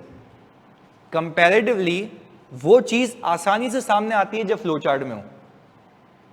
कंपैरेटिवली वो चीज सामने जल्दी आ जाती है जब किस फॉर्म में हो, फ्लो चार्ट में हो। पहले बता, दोनों में फर्क समझ आ रहा है? तो नरेटिव फॉर्म भी एक डॉक्यूमेंटेशन का तरीका है, आप पूछते रहो लिखते जाओ, पर जब इसको खुद एनालाइज करने बैठोगे कि इसमें डेफिशिएंसीज क्या, तो हो सकता है कि तुमसे वो क्या हो जाए, मिस हो जाए। जैसे एग्जाम में मिस होता है, अनलेस के आप इतने एक्सपर्ट हो जाएं उसके कि आपको देखते ही समझ आ जाए कि इस पूरी बातों में ये चीज़ क्या है, मिस है। ऐसा ही है, और इसमें ये फ़ायदा होता है। चलो फ्लो चार्ट का नुकसान भी बता देता हूँ। फ्लो चार्ट का नुकसान ये होता है कि एक बार बन गया ना तो उसको चेंज करना मुसीबत है। इस पर तो मिटा के लिख दोगे ना, अब यहाँ पे कितनी डंडियाँ कहाँ से जुड़ी होंगी, फिर सब चेंज करो, नहीं ये बात समझ। तो इसको अमेंड करना मुश्किल है, उसको अमेंड करना आसान है। एक और चीज़ सुन लो, फायदे नुकसान बता रहा हूँ ना। फ्लो चार्ट हर किसी के बस की बात नहीं है, इसके लिए ट्रेनिंग चाहिए होती है। ये तो मैंने तुम्हें बता दिया ना कि ये जा रहा है। फ्लो चार्ट हर किसी के बस की बात नहीं है, उसके लिए प्रॉपर ट्रेनिंग चाहिए होती है। How do you perceive these flow charts, इस शेप का क्या मतलब है, प्रोसेस कैसे चल रहा है, और अगर एक पेज खत्म हो गया तो वो राउंड बना के नेक्स्ट पेज से कंटिन्यू होता है, तो वो कब होगा, कनेक्टर्स लगते हैं उसके ऊपर। तो कहने का मतलब ये है कि भाई यहाँ पे ट्रेनिंग दरकार होती है, वहाँ पे ट्रेनिंग दरकार नहीं होती है। पहले तो बात समझ आ रही है, दोनों में फ़र्क क्लियर है? ऑनलाइन तो जल्दी बताओ। ये मैंने आपको वो भी एरिया कवर करा दिया जो वहाँ पे लिखा हुआ है, ताकि हमारा कोई चीज़ रह नहीं जाए। चलें, ये भी डन हो गया। नरेटिव और उसके बीच में फ़र्क समझ आ गया। अच्छा, नरेटिव का फ़ायदा क्या है? इसमें ट्रेनिंग की कोई रिक्वायरमेंट नहीं है और ये ईजी टू अमेंड है। अच्छा, फिर उसके अंदर डॉक्यूमेंटेशन का एक तरीका था, वहाँ पे लिखा होगा क्वेश्चनर्स, क्वेश्चनर। अच्छा, क्वेश्चनर का मतलब क्या होता था ये भी समझ लो। हर फर्म की ना अपनी प्री पॉपुलेटेड शीट होती है। कैसे? आपको पता है, अगर आप मैन्युफैक्चरिंग कंसर्न में जा रहे हैं तो बेंचमार्क कंट्रोल्स तो है ना, जो मैंने सिखाया आपको, कि सेल्स ऑर्डर जब आता है या कस्टमर ऑर्डर आता है तो पहले क्या सेट होती है, क्रेडिट लिमिट सेट होती है या चेक होती है। अच्छा, जब वो प्री पॉपुलेटेड शीट आपके पास आती है ना, तो आप पूछते हैं, कस्टमर ऑर्डर आता है, उसके बाद आप वो नहीं पूछते क्या होता है, आप बोलते हैं क्या इसके अंदर, आपके सवालात क्या चल रहे होते हैं, आप बोलते हैं क्या क्रेडिट लिमिट सेट या चेक होती है, वो बोलता है हाँ होती है, लगा दिया। क्या प्राइसिंग फिक्स है सिस्टम के अंदर या कोई सीनियर बंदा करता है, लगा दिया उस पर टिक। सेल्स ऑर्डर प्री नंबर्ड होता है नहीं होता, लगा दिया उस पर टिक। ये सारे क्या चल रहे हैं, क्वेश्चनर्स, सारे क्या चल रहे हैं, क्वेश्चनर। पहले तो क्वेश्चनर का मतलब समझ आया। Again this is still a form of documentation, कि आप कंट्रोल्स को डॉक्यूमेंट कैसे करते हो, यहां तक कोई मसला? तो क्या ये भी चीज, क्या तुम कागज के पन्ने पे कर रहे हो, सॉफ्टवेयर में कर रहे हो? रिस्क असेसमेंट में यूज हो रहा है। अब आगे इसमें एक मुसीबत है। मुसीबत ये है कि सामने वाले बंदे से आप पूछ रहे हो ना, वो झूठ कह सकता है। रेदर देन आप उसको बोलो कि भाई बता कंट्रोल्स क्या है, तो उसको बताने पड़ेंगे। हो सकता है कि वो आपको बोले हाँ भाई होता है, तो आपको बोल के कटा दे। पर आपका सवाल ये होगा, हम टेस्ट भी तो करेंगे ना, टेस्ट करोगे तब सामने आएगा ना, तब तक का तो टाइम ज़ाया हो गया, हाँ या नहीं? तो क्वेश्चनर का मसला ये होता है कि सामने वाला बंदा मिस कमिट कर सकता है, झूठ कह सकता है कि ये होता है, ये नहीं होता। और एक और चीज़ इसी किताब में लिखी हुई है, जब तुम पूछ रहे होते ना ये कंट्रोल है, हाँ या ना में जवाब दे रहा होता है, किसमें जवाब दे रहा होता है? आगे कुछ नहीं बोल रहा होता, yes no yes no yes no, affirmative answers आ रहे होते हैं, बस हाँ होगा या ना होगा। पर एक और बात बताओ, क्या क्वेश्चनार के अंदर भी डेफिशिएंसी आसानी से आइडेंटिफाई हो जाती है? क्वेश्चनार के अंदर होती है, आप नो पे फिल्टर लगाएं सब सामने आ जाएगा कि ये डेफिशिएंसीज हैं, अगर तो उसने सही बताया है, अगर तो उसने, देखो लॉजिकल बात है ना, आप उस जितने भी नोज होंगे वो मतलब कंट्रोल एग्जिस्ट नहीं करता या डिजाइन इनइफेक्टिव है, बात समझ आ रही है? तो वो क्वेश्चनार में भी आराम से पता लग जाता है, क्लैरिटी है? पर क्वेश्चनार का मुसीबत क्या है कि सामने वाला क्या कह सकता है, मिस रिप्रेजेंटेशन कह सकता है, झूठ कह सकता है कि ये कंट्रोल एग्जिस्ट करता है, जबकि असल में वो कंट्रोल ना करता हुआ एग्जिस्ट। यहां तक भी क्लैरिटी है, पक्की बात है। चलो अब क्वेश्चनार की एक और चीज मैंने आपको बताई ना कि यस नो सिर्फ अफर्मेटिव आंसर आ रहे होते हैं, इससे ज्यादा वो कुछ भी नहीं कर सकता। फिर इसके बाद एक और ऑप्शन डाल दिया क्वेश्चन आंसर के अंदर, वो क्या है अभी सिखा रहा हूं।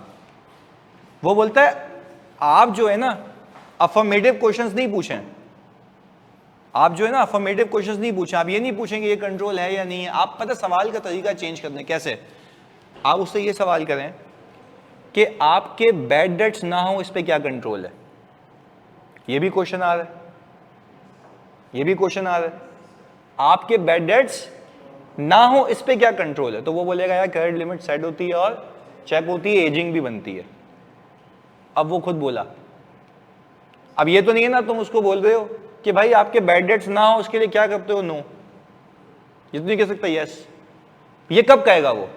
जब आप वो सवालात करोगे कि भाई के क्रेडिट लिमिट सेट होती है, हाँ होती है, हाँ ना में निकाल देगा।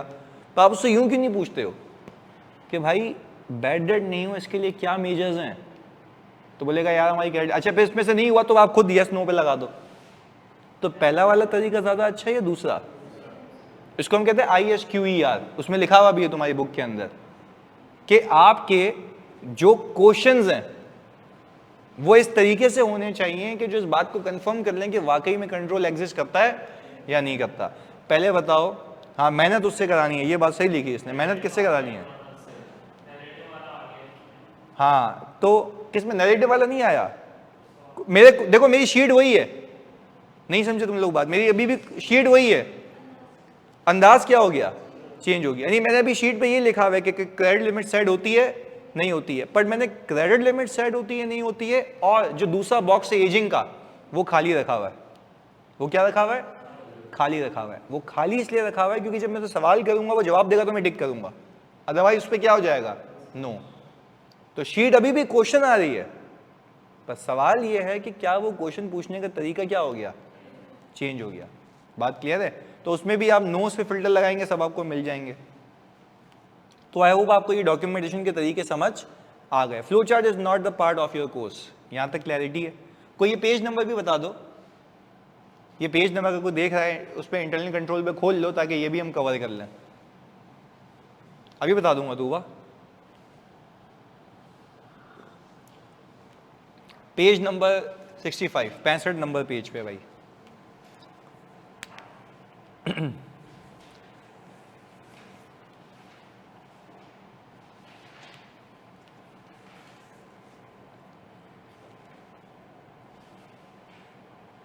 आ रहा है? अच्छा कोई एक बच्चा रीड कर ले, जानी जल्दी से, कोई भी बुलंद आवाज में, कोई भी रीड कर ले, आप कर लो यार। पहले वो खोल लो, क्वेश्चन आंसर खोल लो ताकि उसी से शुरू करें हम।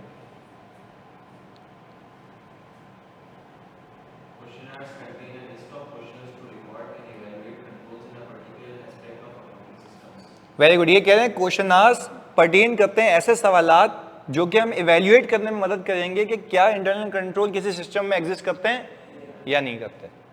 सिंपल सी बात है। आगे क्या लिखा हुआ है? Question answer why it is quick to prepare. सवाल ही पूछना, टकाटक करते रहो। अच्छा इसके बाद जब तुम नरेटिव फॉर्म में लिखोगे क्या वो क्विक है या लंबी है? लंबी है। आगे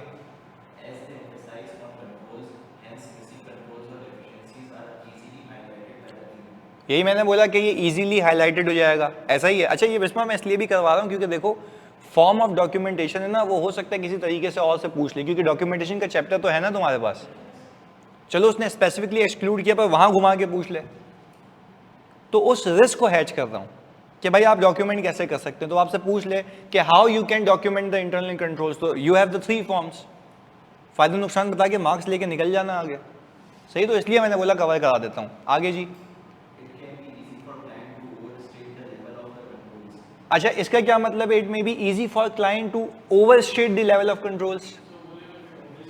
वो कहेगा लगे हुए कंट्रोल जबकि नहीं होंगे। आगे। Very good. अब जो लिस्ट होती है वो तो स्टैंडर्ड होती है। अब हो सकता है कि कुछ और कंट्रोल्स जो इदारे ने लगाए हुए हों जो मेरी नॉलेज में भी ना है, क्योंकि मैंने वो पूछा ही नहीं। इसका रिस्क केटर कैसे होता है? अब अगली पेज पे चले जाओ। इसी के अंदर क्वेश्चन आस्क के अंदर एक दूसरी क्लास होगी क्वेश्चन आस्क की। क्या लिखा हुआ है उस पे? There are 2 types of question ask, one internal control question ask, दूसरा internal control evaluation question ask. तो जो इंटरनल कंट्रोल इवैल्यूएशन क्वेश्चन आ रहा है वही तो वो है जो मैं आपको बता रहा था कि कंट्रोल्स की इवैल्यूएशन के लिए सवाल करो। और सवाल क्या होगा भाई? बैड डेट को रोकने के लिए क्या कंट्रोल है? रेवेन्यू की कंप्लीटनेस के लिए क्या कंट्रोल है? वो बोलेगा भाई रेवेन्यू की कंप्लीटनेस के लिए एक कंट्रोल है कि जितने जीडीएन है हम उसको इनवॉइसेस प्रिपेयर्ड से मैच करते हैं। तो खुद बताएगा ना यार। तो वो इवैल्यूएशन क्वेश्चन आ होगा। बात समझ आती है? और फिर इसमें एक और चीज़ भी ये है, तो मैं सिखा भी देता हूँ, मैं अभी प्रैक्टिस सेशंस में भी करवाऊंगा ये। तुम रिकरिंग ऑडिटर हो, क्योंकि हम तो आईटी के चैप्टर कर रहे हैं ना, तो आईटी कंट्रोल्स भी हैं, वो भी कंट्रोल है, दोनों आपस में क्या है? इंटर रिलेटेड है। तुम एक साल ऑडिटर सुकून से सुनना, तुम लोगों ने जवाब देना, क्योंकि ये वो चीज़ें हैं जो एग्जामिनर ने आज तक पूछी नहीं है। तो इसका ये भी मतलब नहीं है कि आज तक नहीं पूछेगा। पर आगे जाने से पहले मैं तुमसे एक सवाल पूछूंगा, क्या तुम लोगों ने वो 11 लेक्चर्स देखे? नहीं? मैं तुम्हें फिर बता रहा हूँ, तुम्हारे लिए अजाब हो जाएगा सैटरडे वाला सेशन, क्योंकि या तो तुम बोल दो मैं नहीं कर रहा हूँ मेहनत, मुझे तो बाहर के लोग बोल रहे हैं कि भाई कराओ, हम तो मर रहे हैं इसके लिए कि भाई प्रैक्टिस करेंगे। उस पर खाली व्यूज़ देख लो जाके, तुम बच्चा पागल हुआ है प्रैक्टिस के लिए, और वो सिर्फ ये मैसेज करता है मुझे कि हमने प्रैक्टिकलिटी से ऑडिट यहाँ समझा है। सही है, पढ़ लिया उसने, थ्योरेटिकली हो गया ना, पर क्या थ्योरी आनी है पेपर में? इंक्वायरी, इंस्पेक्शन, ऑब्जर्वेशन, ये तो नहीं पूछता ना। क्या पूछता है वो कि भाई प्रैक्टिकली बताओ कि क्या करोगे सिचुएशन के अंदर। वो तो मैं सिखा रहा हूँ तुम्हें, एडवांटेज ले लो। मैं फिर बता रहा हूँ तुम्हें, अगर पास होना है तो आज रात लगानी है, लगा दो, खत्म करो वो चीज़ें। तुम्हारा थिंकिंग पैटर्न तो डेवलप हो कि नई चीज़ कैसे आएगी। पास पेपर तो तुमने कर लिए है ना, क्या तुमसे ऑडिट रिपोर्ट के पास पेपर नहीं होते? हो गए। फ्रॉड क्या मुश्किल था? इजी था ना। रिस्पॉन्सेस क्या गिने चुने आए हैं? पीबी पे प्रोसीजर बता दो, इन्वेंट्री की वैल्यूएशन के प्रोसीजर बता दो, वो भी कोई मुसीबत नहीं है। पर एक सिचुएशन में ढाल के अगर वो तुम्हें बोले ना कि भाई अब बताओ क्या करना है, फंस जाओगे। लिटरली बता रहा हूँ, ये दुख देता है पेपर। मैं हमेशा शरण कुमार की एग्जांपल देता हूँ, पता नहीं 5 अटेम्प्ट क्या करता रहा था, यूट्यूब से पढ़ता रहा, पता नहीं क्या क्या करता रहा, आखिरी अटेम्प्ट थी 6ठी, आया उसको इंसान के बच्चे की तरह बोला प्रैक्टिस कर, सिर्फ पास हो गया। पर उसका रिपरकेशंस क्या थी? बिग 4 चली गई उसके हाथ से। तो अब तुमने खुद डिसाइड करना है कि तुम्हें कहाँ जाना है। इतना तो तुम्हें मोटिवेट कर रहा हूँ, इससे ज़्यादा क्या बोलूँ मैं। तुम लोगों ने कहा कंपनीज एक्ट कराएं सर, ये देखो कंपनीज एक्ट लाया हूँ तुम्हारे लिए, पूरा सुबह से बैठ के बनाया है। क्या जाता है मेरा यार, मैं बोलता रिकॉर्डिंग देख लो, बाकी भी रिकॉर्डिंग दे दूंगा। तुमने ट्रस्ट किया है ना, तो इस बात पे भी ट्रस्ट करो ना कि तुम्हें प्रैक्टिस करनी है। मैं तुम्हारे लिए बैठा हूँ ना ये पूरा बनाने के लिए, मैं पागल तो नहीं था कि भाई मैं अपना टाइम लगा रहा हूँ। मैं तो तुम्हें बता रहा हूँ, चलो वैसे तो तुम्हें नहीं बताता मैं, बट मैं तुम्हें बताऊँगा यही आज मैं कहीं और लगाऊँ तो डॉलर्स में अर्निंग है ना, क्योंकि EY Pakistan is no more EY Pakistan, it is paying in dollars. तो खुद सोच लो, मैं बेवकूफ़ तो नहीं हूँ, छुट्टियाँ लेके बैठा हूँ। हर एक मिनट काउंट होता है, हर एक आवर काउंट होता है। तो जब मैं सेक्रीफाइस कर रहा हूँ किसी कॉज के लिए, तो तुम उस कॉज को फिर अचीव भी तो करो ना यार। हाँ, ट्रेनिंग को नहीं दे एग्जीक्यूटिव लेवल को। क्योंकि फॉर एग्जांपल अगर मैं हूँ ना, तो मैं कोई 100 मिलियन प्लस का बिजनेस जनरेट करता हूँ, तो 100 मिलियन सही है, तो अकेला बंदा कमा के दे रहा है, तो उस पर फिर उसकी जो प्राइसिंग होती है ना, वो भी अकॉर्डिंगली होती है। तो ये हो गया। अब मैं बोलता हूँ कि ये काफ़ी नहीं है, I need to take it to 500 million अकेला। क्योंकि मैं किसी को कमा के दूंगा तो मेरे शेयर आएगा ना यार, और मुझे पार्टनर बनना है। पार्टनर बनने के लिए मुझे कोई टुच्चा काम नहीं करना, बिजनेस लाना है। तो that's what I am doing, मैं उस ट्रैक के ऊपर हूँ। हाँ नहीं, मैनेजर वर्क अगेन ना, हर मैनेजर भी तो वो नहीं करता ना बिजनेस वाला काम। तो मैं बोलता हूँ ये असाइनमेंट भी मुझे दे दो, मैं करके दूंगा, तो इससे मेरी पीआर बनती है। जब पीआर बनती है तो आपके सीएफओ सीईओ से क्या बनते हैं, रिलेशंस बनते हैं at the very young age. तो फिर वो डिमांड करते हैं कि भाई ये बंदा या तो हमें जॉब पे दे दो, तो हमारा पार्टनर बोलता नहीं बाबू उधर तो नहीं आएगा, रहेगा यहीं पे काम करवा लो। तो ये सीन है। मैं कहने का मतलब है यार, they are waste to earn the money, मतलब why I am wasting time here just because of the fact कि मुझे पास करवाना है, मुझे एक नशा है बस पढ़ाने का, दैट्स इट, ये बात है। मैं तुम्हें कह दूं कि भाई ले लो तुम कंपनीज एक्ट के लेक्चर जो हुए हुए हैं, जो बाकी है ना, जो थ्योरेटिकल पार्ट है, जो मुझे फरियाद ने कहा था कि सर जो थ्योरी वाली चीज़ है वो भी आप करा दे, तो मैं कराऊंगा। उसमें था ही क्या, जो थ्योरेटिकल एक्सपेक्ट है ना, आज मैंने पढ़ के देखा पूरा, मेरे को याद आया कि मैंने पिछली बात तो इसलिए बोला था बच्चों को खुद रीड कर लो। उसमें था क्या थ्योरी में कि पहला ऑडिटर कब अपॉइंट होगा, with in 90 days of incorporation of company. Casual vacancy 60 दिनों में फिल होनी चाहिए।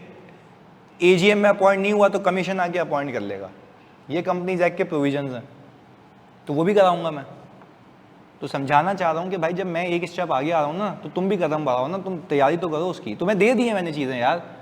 वो बच्चे मुझसे CS4 पे मांग रहे हैं कि सर वो PDFs तो दें, इसके हमें सॉल्व करना है, और जो हमारे बच्चे हैं वो माशाल्लाह ठंड मचा रहे हैं, खुद ही नहीं कर रहे। तो कहने का मकसद है तुम्हें थोड़ा सा,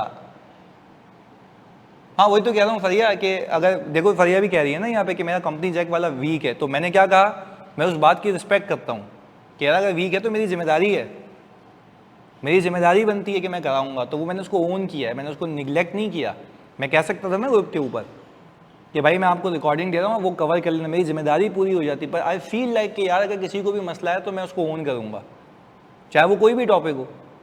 आप कहते हो ना मुझे इंटरनल कंट्रोल की प्रैक्टिस कराएं, मैं कराऊंगा।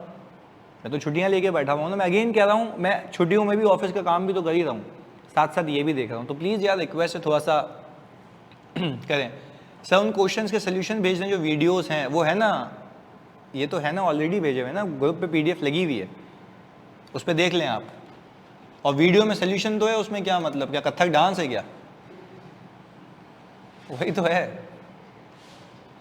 अच्छा भाई ये क्या कह रहा है भाई, कैसी फर्म है 100 बिलियन की जनरेशन पे सिर्फ 50,000 रुपये दे रहे हैं, तुम्हें 50,000 कौन दे रहा है भाई, क्या हो गया? अच्छा मुझे कह रहे हो, ओके। मैं तो गरीब आदमी ना, तुम्हें पता है, साधारण सा बंदा हूँ। देखो चाय भी 100 रुपये वाली पी रहा हूँ, 60 रुपये वाली, सॉरी।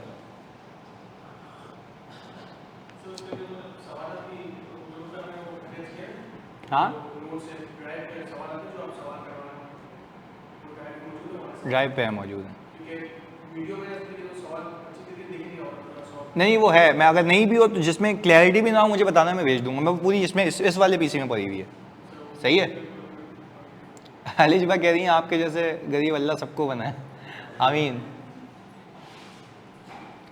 सैटरडे यार मैंने बता तो दिया था कि लाइव क्लास सैटरडे को होगी प्रैक्टिस की, वो भी रिस्क और responses. And again you need to keep in your mind, risk means going concern as well, related party as well, fraud as well, ये सारे रिस्क है ना। मैंने तुम्हें पढ़ा के कनेक्ट कर दिया ना, ये तुम निगेट कर लो, इस बात को कनेक्ट नहीं किया मैंने। फिर आपने पहचाना पेपर में बेटा, वो थोड़ी ना पूछेगा सिर्फ 315 से पूछ रहा हूँ, सिर्फ फ्रॉड से पूछ रहा हूँ, नहीं वो सबसे पूछेगा। तुम इंशाल्लाह ये पास करोगे ना, मैं तुम्हें CFF 6 दूंगा, तुम देखना वहाँ पे मैंने पूरी ग्रुप की, यानी एक कंपनी की जगह जगह जुरिसडिक्शन में सब्सिडीज हैं, उसको कैसे ऑडिट करना है, उसमें क्या क्या रिस्क होते हैं, सब मैंने प्रैक्टिकली बताया। तो वो तो नेक्स्ट लेवल है। पहले ये इसको हम केटर करते हैं एक कंपनी को, और तुम लोग क्या पहचान लोगे, तुम खाली रिवाइज तो करो, बाकी आगे लेके जाना मेरा काम है, सही है। तो अगर प्रैक्टिस सेशंस मुझे 3-4 घंटे पे भी लेके जाना पड़े तो तुम्हें तो मसला नहीं होना चाहिए ना, प्रैक्टिस हो रही है तुम्हारी, सही है। जो तुम घर पे खुद नहीं करोगे वो मैं तुम्हें यहाँ करवा दूँ। तो either up to you, you do yourself, take a risk, sit again, take a risk, sit again, या मेरे साथ चलो एक ही बारी में पास हो जाओ, सही है। एक्सटेंड डेज, भाई इससे ज़्यादा एक्सटेंड नहीं हो सकते डेज। आखिरी महीना है, 15 तारीख से शुरू कराऊंगा, तो अपनी तैयारी कब करोगे? मैं चाह रहा हूँ 15 दिनों में अपने आप को असेस करो, अगर जहाँ आपको डेफिशिएंसी लगती है उस पर काम करो। या तो मैं आपको आखिर में बुला के असेस करूँ और फिर डीमोटिवेट हो जाओ तो पेपर गया, अच्छा तरीका क्या है? 15 दिनों में असेस करो, नींदें हराम करो, थोड़ी जागो, मेहनत करो, बीमार हो थोड़े से तो समझ आएगी बात कि मेहनत क्या होती है। ये करना पड़ेगा तुम्हें, सही है। तो रिस्क में क्या क्या कवर हो रहा है एक और दफ़ा बता दें। रिस्क में जो कवर हो रहा है, हाँ अच्छा फरिया देखो, आपके अगर बुक के क्वेश्चन चल रहे हैं वो तो चलाते रहो, जो प्रैक्टिस सेशन होंगे वो स्पेसिफिकली आके बैठो, यानी आपकी जो थिंकिंग पैटर्न होगा वो बाकियों से फिर अच्छा होना चाहिए ना, क्योंकि आप तो बुक के क्वेश्चन कर चुके हैं, मैं तो उसके अलावा बात करूंगा आपसे, सही है।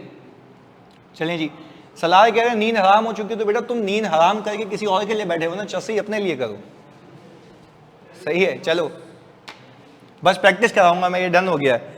अच्छा भाई आगे आगे प्लीज सुन लें, हम आईडी को भी तो खत्म करें ना, आईडी को भी खत्म करें,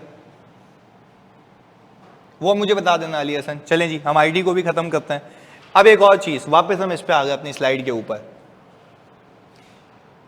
ऑडिट पास हो नहीं, बाकी सब्जेक्ट क्यों जाएंगे यार? कौन सा सब्जेक्ट दे रही हो तू भाई, जल्दी बताओ, क्यों बाकी सब्जेक्ट फेल होंगे यार? ऐसे क्यों सोचते हो तुम लोग? ऐसे कैसे फेल होंगे?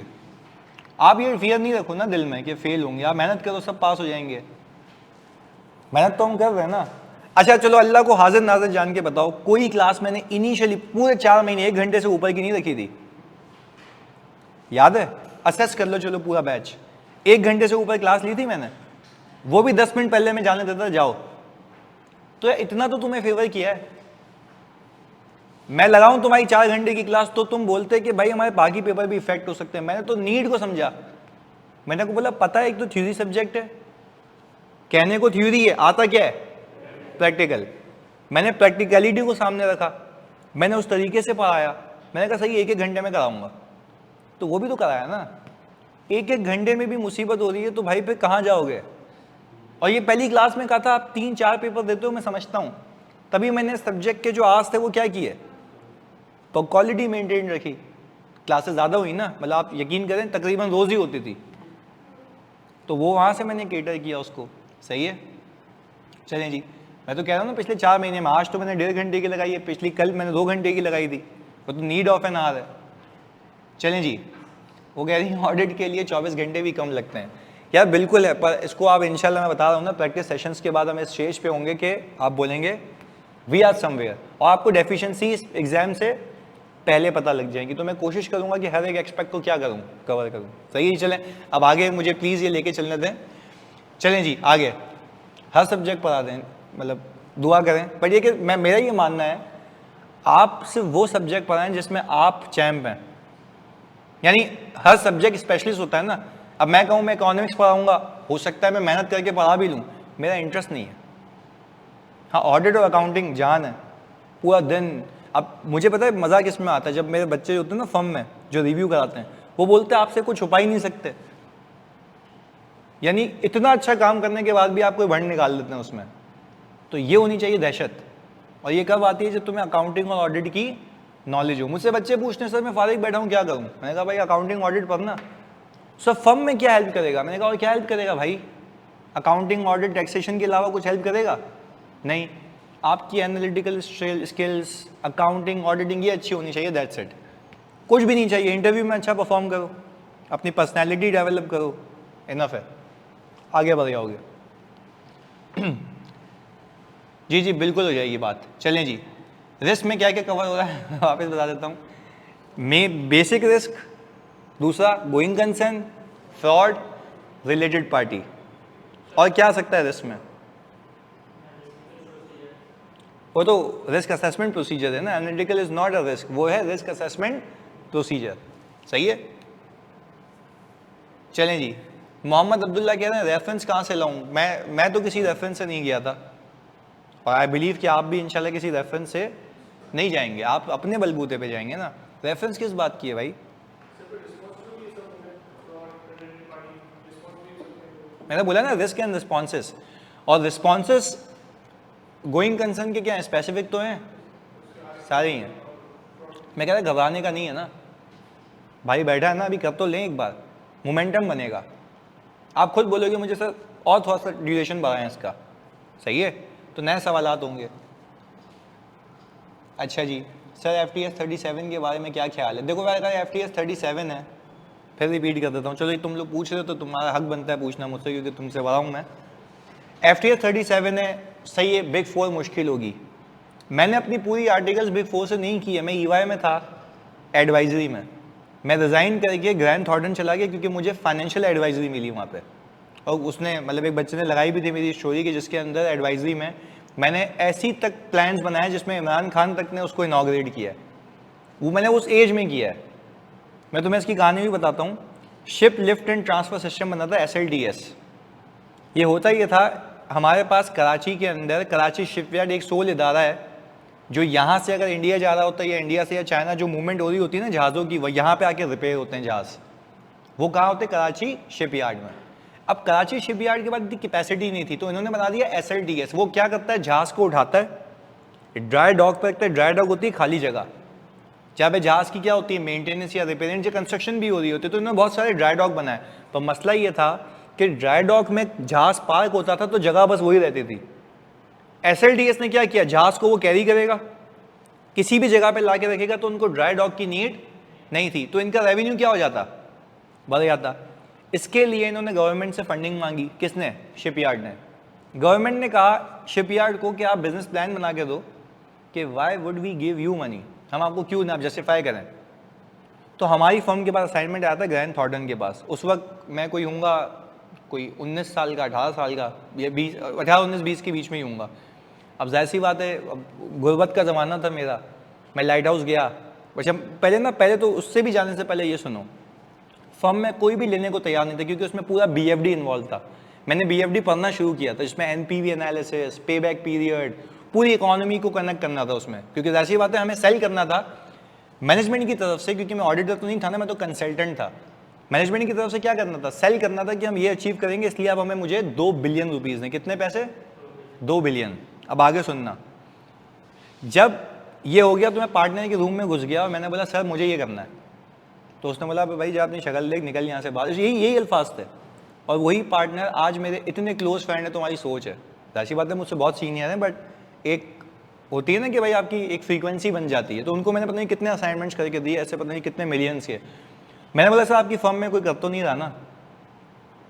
मैं हूँ, मैं करके दे रहा हूँ, नहीं हुआ तो निकाल देना फर्म से। अच्छा, मैंने कहा वैसे ही मैं EY छोड़ के आया हूँ, यहाँ से भी गया तो करियर तबाह हो गया, पर रेस्ट तो ले लिया, बोल तो दिया भाई ने करना तो करना है। अब मैं गया क्लाइंट के पास ना, वहाँ पे नाम भूल गया मैं उनका, पता नहीं क्या था, पर खैर वो हेड ऑफ एडमायरल होते हैं ना जो शिपिंग वगैरह के देख रहे होते हैं, तो वहाँ पे वो चेयरमैन थे, तो उनसे मीटिंग थी। अब मैं लाइट हाउस गया, मैंने शर्ट वर्ट खरीदी 100-150 रुपये की, उसको ऑल्टर करवाया, टाई खरीदी, कोट सिलवाया, टाके वाके लगवा के नहीं मिलते हैं पुराने वाले, पहन के चला गया। तो वो मुझे बोलता है तुम्हारा सीनियर क्या? मैंने कहा जो है मैं ही हूँ भाई। उसने बोला, उसने पार्टनर को कॉल की बकाया था कि भाई ये किसको भेजा यार। मैंने कहा सर मैं आपको करके दे रहा हूँ ना। तो मैंने उससे पूछा आपकी नीड्स क्या है। फिर मैंने बोला एक मीटिंग बुलाते हैं सर। उन्होंने क्या किया, अपने सारे हेड ऑफ ऑपरेशंस को बुलाया। मैंने कहा मुझे आप ये बताएं कि आपके बिजनेस प्लान में, यानी अभी आपके पास ऑन हैंड ऑर्डर्स कितने शिप बिल्डिंग के, क्योंकि वो नेवी के जहाज़ भी बनाते थे, और फ्यूचर एक्सपेक्टेड कितने। उसने बोला ये क्यों चाहिए?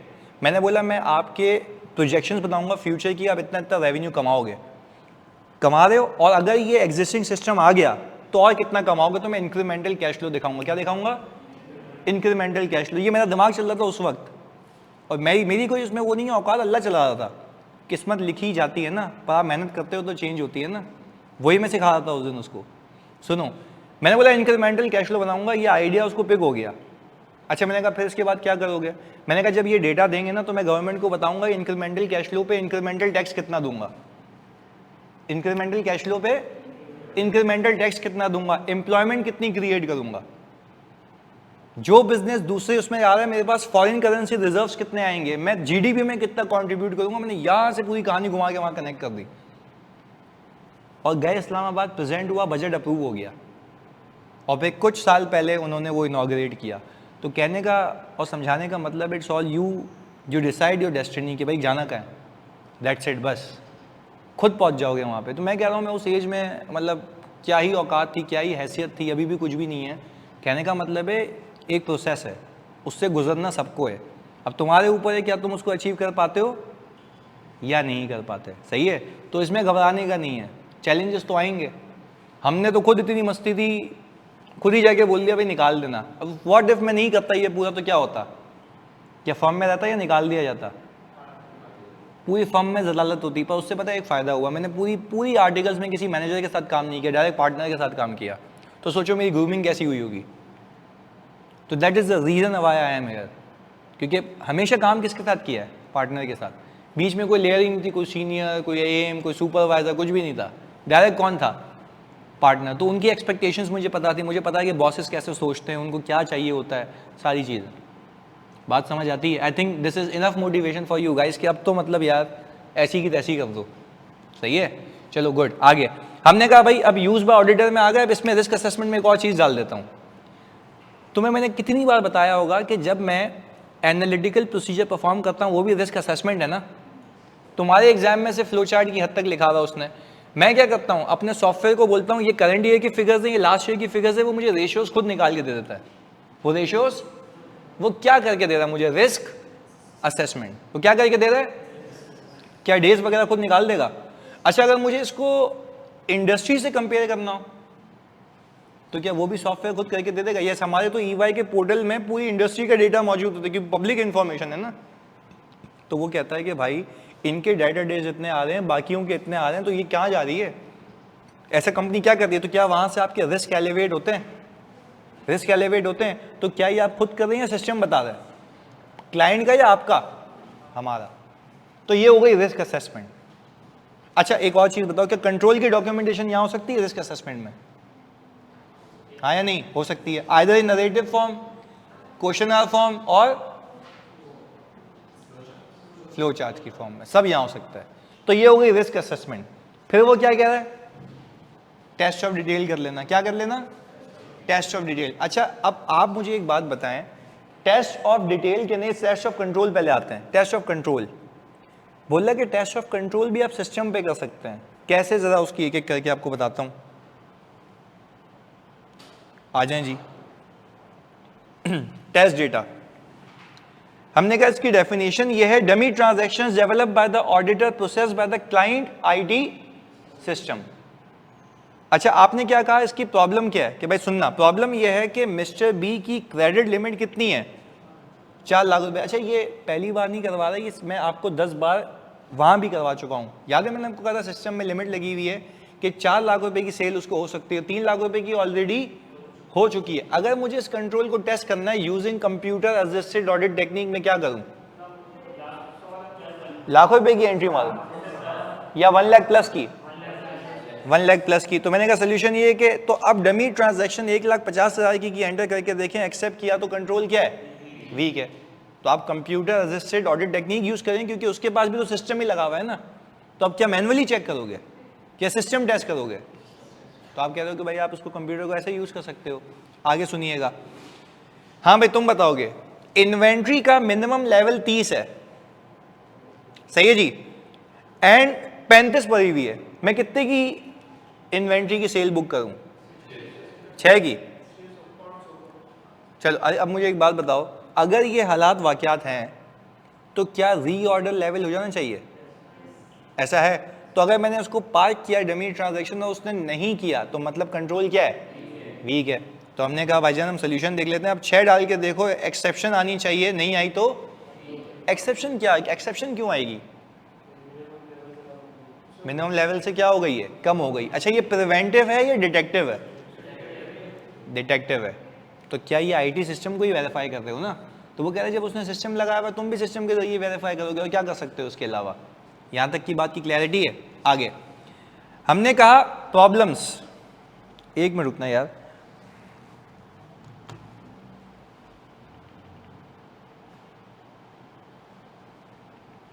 प्रॉब्लम्स के अंदर बाकी प्रॉब्लम ये है, इसको मैं तुम्हें समझाता हूँ, ये प्रैक्टिकली भी मैं फेस करता हूँ, तो उसको कैटर कैसे करता हूँ।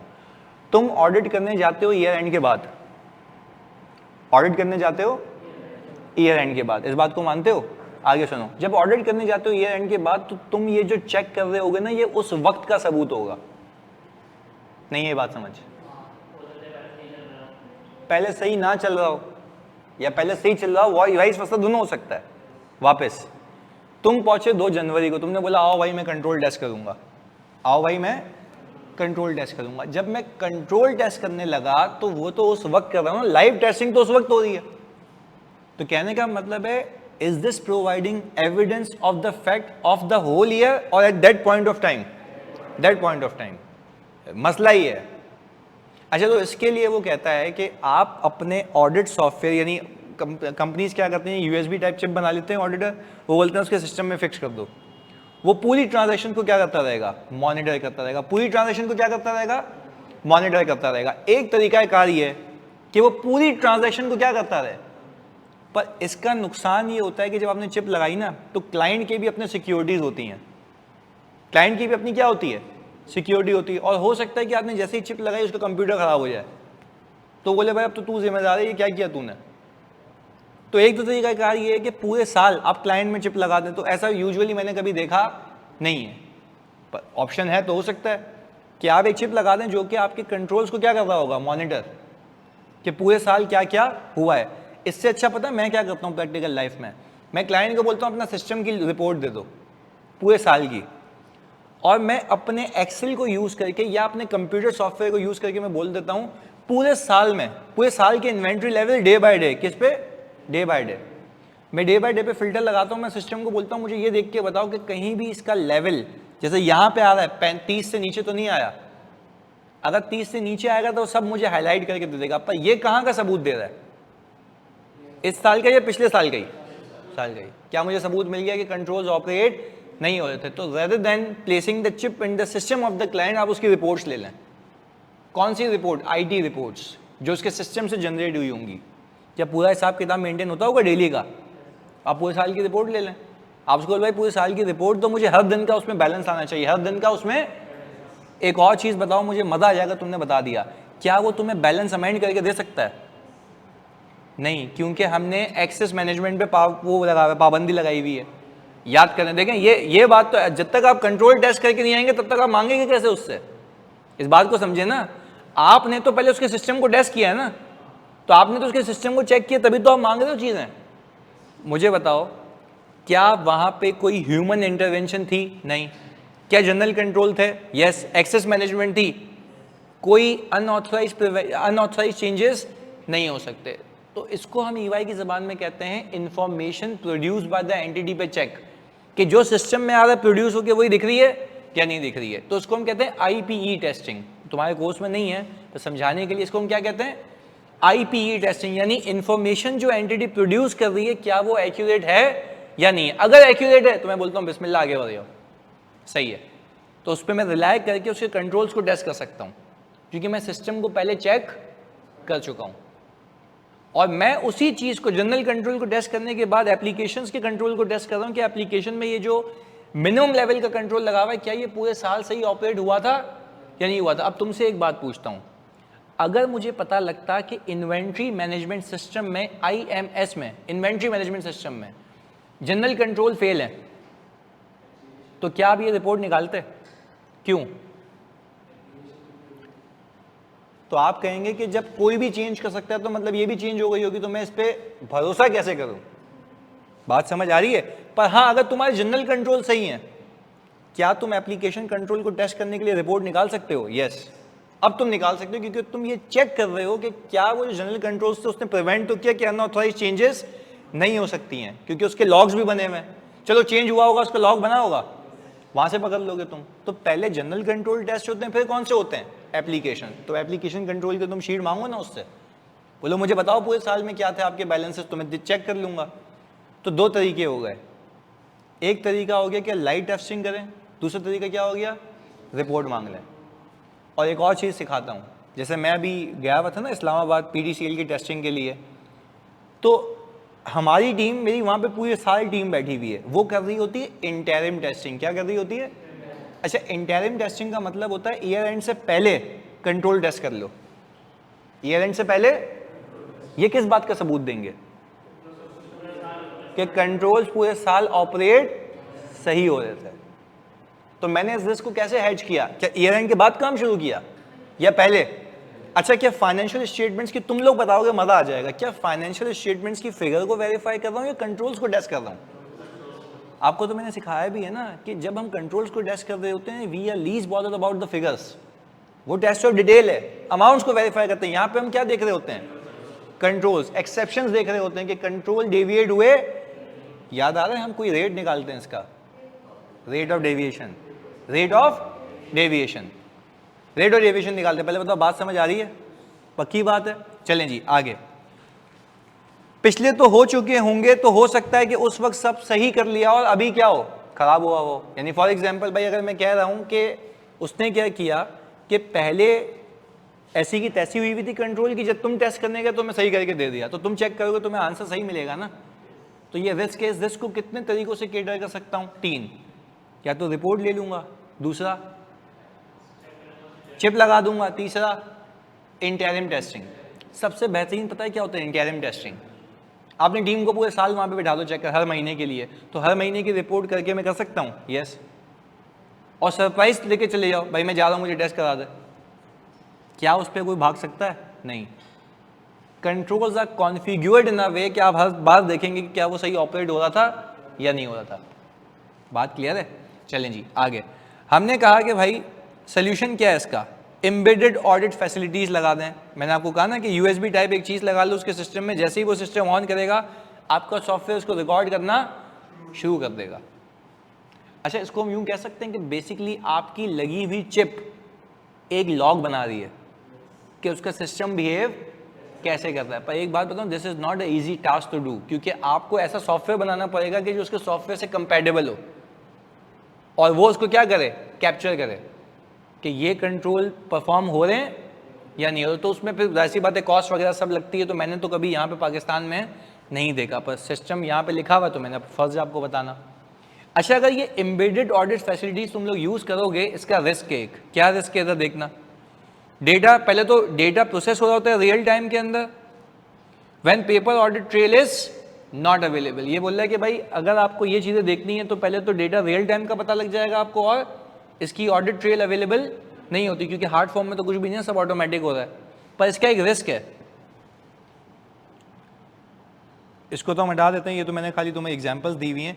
इसका एक रिस्क है इसी का, इसका एक रिस्क है कि जब तुम ये एम्बेडेड ऑडिट फैसिलिटी लगाते हो ना, तो there is a risk that सामने वाले का डेटा क्या हो जाए, करप्ट हो जाए। सामने वाले का डेटा क्या हो जाए, due to compatibility issues, due to. अच्छा, फरिया कह रही है वो लगाने देगा चिप या छुपा के लगाएंगे? वो चिप लगाने देगा, उसकी परमिशन से लगाएंगे ना, छुपा के क्यों लगाएंगे भाई। आप उसको बोलेंगे आपके सिस्टम में कंट्रोल लगे हुए ना, तो हम ये चिप लगा के जा रहे हैं, इसको हम कहते हैं एम्बेडेड ऑडिट फैसिलिटीज। हम ये आपको चिप दे दें, आप ये लगाएं, आपकी जो भी ट्रांजैक्शन की मॉनिटरिंग होगी वो ये हो रही होगी यहाँ पे। अच्छा, आप मुझे एक बात बताओ, क्लाइंट को भी तो ये रिस्क होगा ना कि उसका डेटा चोरी नहीं हो जाए। हाँ,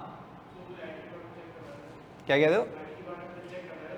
नहीं, आईटी डिपार्टमेंट तो चेक नहीं कराएगा, वो कंट्रोल लगाएगा इंक्रिप्शन के। इस बात को समझें, डेटा ट्रांसफर होगा तो वो इंक्रिप्टेड होगा, हम उसको क्या करेंगे, डिक्रिप्ट करेंगे। यानी देखो, अपनी प्रोसीजर्स अपनी जगह है, वो कंट्रोल्स बोलेगा मैं अपने कंट्रोल से नहीं हटूंगा। इंक्रिप्शन होगी तो डिक्रिप्शन से आप ही कर सकते हैं। बात समझ आ रही है? तो वो कंट्रोल, ट्रांसफर ऑफ डेटा अपनी जगह है, control over transmission of data अपनी जगह एग्जिस्ट करता है,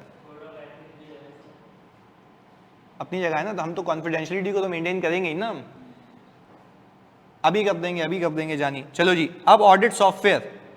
अच्छा, इसको तो मैं वैसे ही कह के खत्म कर दूंगा। ऑडिट सॉफ्टवेयर का मतलब है आप सैम्पलिंग में सॉफ्टवेयर यूज कर सकते हैं, रिकैलकुलेशन में सॉफ्टवेयर यूज कर सकते हैं, हर जगह। अब फॉर एग्जांपल मुझे हजारों एसेट्स का सम निकालना है, कितने सेकंड में निकल सकता है? 1 सेकंड में।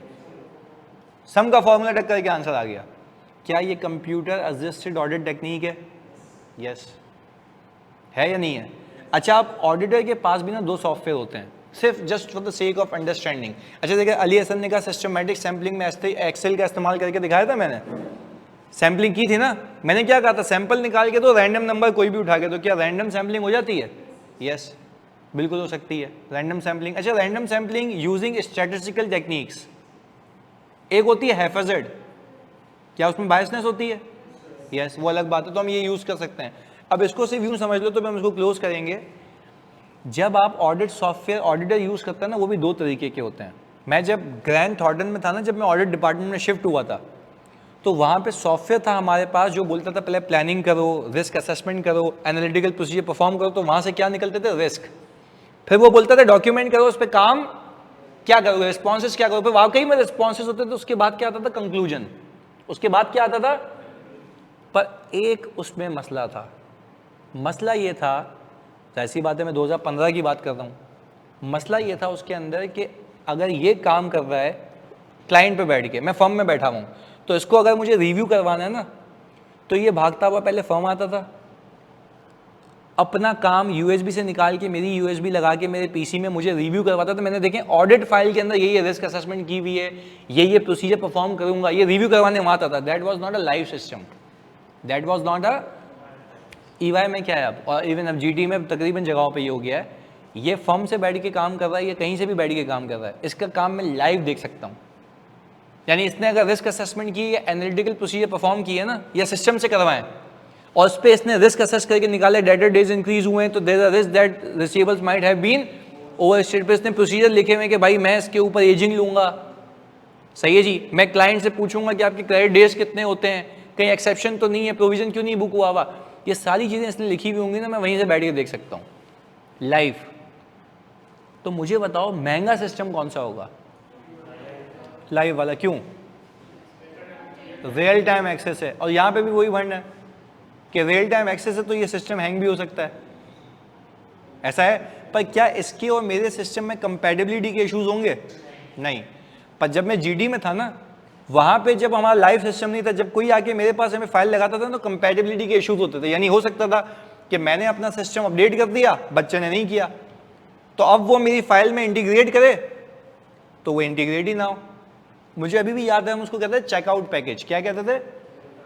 ये क्या करता था, फॉर एग्जांपल मैंने उसको रिसीवेबल पे काम दिया हुआ, या इसको एनालिटिकल प्रोसीजर परफॉर्म करने के लिए दिए मैं, तो ये क्या करता था, पूरी फाइल में से एनालिटिकल प्रोसीजर को चेकआउट करता था। क्या करता था?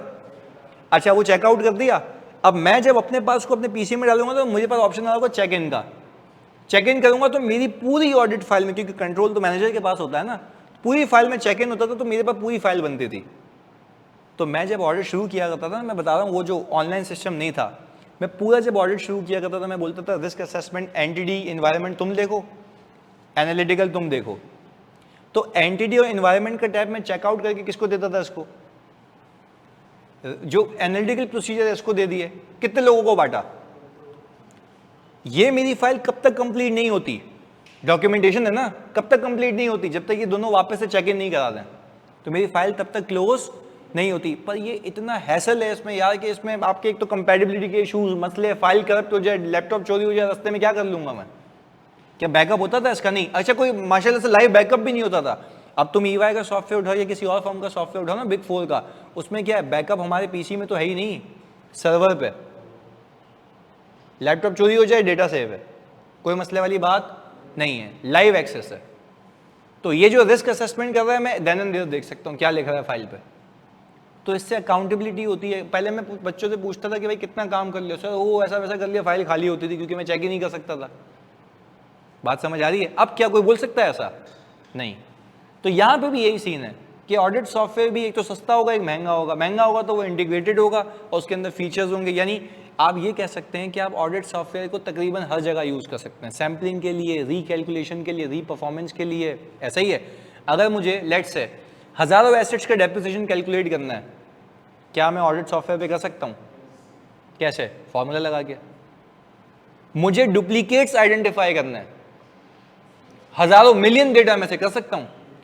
कर सकता हूँ, using computer assisted audit technique. Simple है, इसमें कोई दो राय नहीं है, आराम से हो सकता है। क्लैरिटी है? जैसे मैंने आपको बताया, पूरे साल में हज़ारों ट्रांजैक्शन हुई होंगी इन्वेंट्री की, बाइंग की, तो मिनिमम लेवल से नीचे गया या नहीं गया, कि एक एक को मैनुअली देखूंगा या कंप्यूटर को बोलूंगा भाई बता दे 30 से जो भी नीचे सामने ले आ, क्या खुद ले आएगा? या एक्सेल में फॉर्मूला लगाऊंगा कि भाई लेस देन 30 वाले ले आओ मेरे पास, क्या खुद ब खुद ले आएगा? Yes, using computer assisted audit technique, that's it. बात क्लियर है? सर ये सॉफ्टवेयर कस्टमाइज होता है? हाँ देखो, हर फर्म का कस्टमाइज होता है। ईवाई का अपना होगा, पीडब्ल्यूसी का अपना होगा, डिलॉयट का अपना और केपीएमजी का अपना। पर हर किसी की जो सीक्वेंस होगी वो आइजा से इनलाइन होगी, आइजा से इनलाइन होगी। कैसे? क्या हर सॉफ्टवेयर में रिस्क असेसमेंट नहीं होगी, क्लाइंट एक्सेप्टेंस नहीं होगी? मैं जब अपने कैनवस की फाइल में घुसता हूँ ना, प्लीज़ सुनना, बड़ी मज़े की बात है, वो मुझसे पहले इंडिपेंडेंस के सवाल करता है। पहला सवाल आता है कि क्या आप किसी वेकेशन पे गए क्लाइंट के साथ? मैं बोलता हूँ नो। क्लिक करना होता है ना एक एक करके, वो क्या है? डॉक्यूमेंटेशन है। वो क्या है? अच्छा, आप डॉक्यूमेंटेशन कर रहे हैं, ऑटोमेटिक हो रही है? वो कोड ऑफ एथिक्स के सारे सवाल आपसे करता है। वो बोलता है, do you have any financial interest in client और इट्स एफिलिएट्स? एफिलिएट्स कौन होती हैं? सब्सिडीज वगैरह। बोला ग्रुप अकाउंटिंग भी तो होती है भाई, तुम्हें तो इंडिपेंडेंट सबसे रहना है। तो ये भी ऑडिट सॉफ्टवेयर है। तो हम ये कहते हैं ना, लंबी किए बगैर, ऑडिट सॉफ्टवेयर प्लानिंग से लेके एक्सेप्टेंस से लेके हर जगह यूज होता है। बात समझ आ रही है? तो कहने का मतलब ये है कि भाई जब आप ऑडिट सॉफ्टवेयर की बात करते हैं तो वो सबसे पहले इंडिपेंडेंस के पूछता है। अच्छा मुझे बताओ, कोई दूसरी फर्म होगी क्या, उसके इंडिपेंडेंस के सवाल नहीं होंगे? क्योंकि यार each and every firm, each and every partner, each and every team member has to be independent. अच्छा, वो जैसे ही सवालात कर लेगा ना, फिर पता है मेरी एंटिटी मुझसे पूछती क्या? सुनना, सॉफ्टवेयर ये पूछता है कि ये कौन से साइज की एंटिटी है, पब्लिक इंटरेस्ट है, लिस्टेड है। अगर मैं लिस्टेड पे क्लिक करता हूँ, तुम मजाक सेट के तुम बात समझो, लिस्टेड पे क्लिक करूंगा ना, वो पता है क्या करेगा? वो एक और पार्टनर ऐड कर देगा, बोलेगा इसमें एंगेजमेंट क्वालिटी रिव्यू होना चाहिए। क्या होना चाहिए?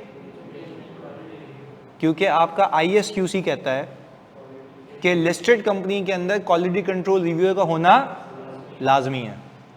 फिर मेरा कैनवस या मेरा सॉफ्टवेयर मुझे कहता है कि बताओ एंगेजमेंट पार्टनर कौन है, तो मैं एंगेजमेंट पार्टनर को इनवाइट भेजता हूं, तो उसके पास ऑप्शन आता है एक्सेप्ट करने का।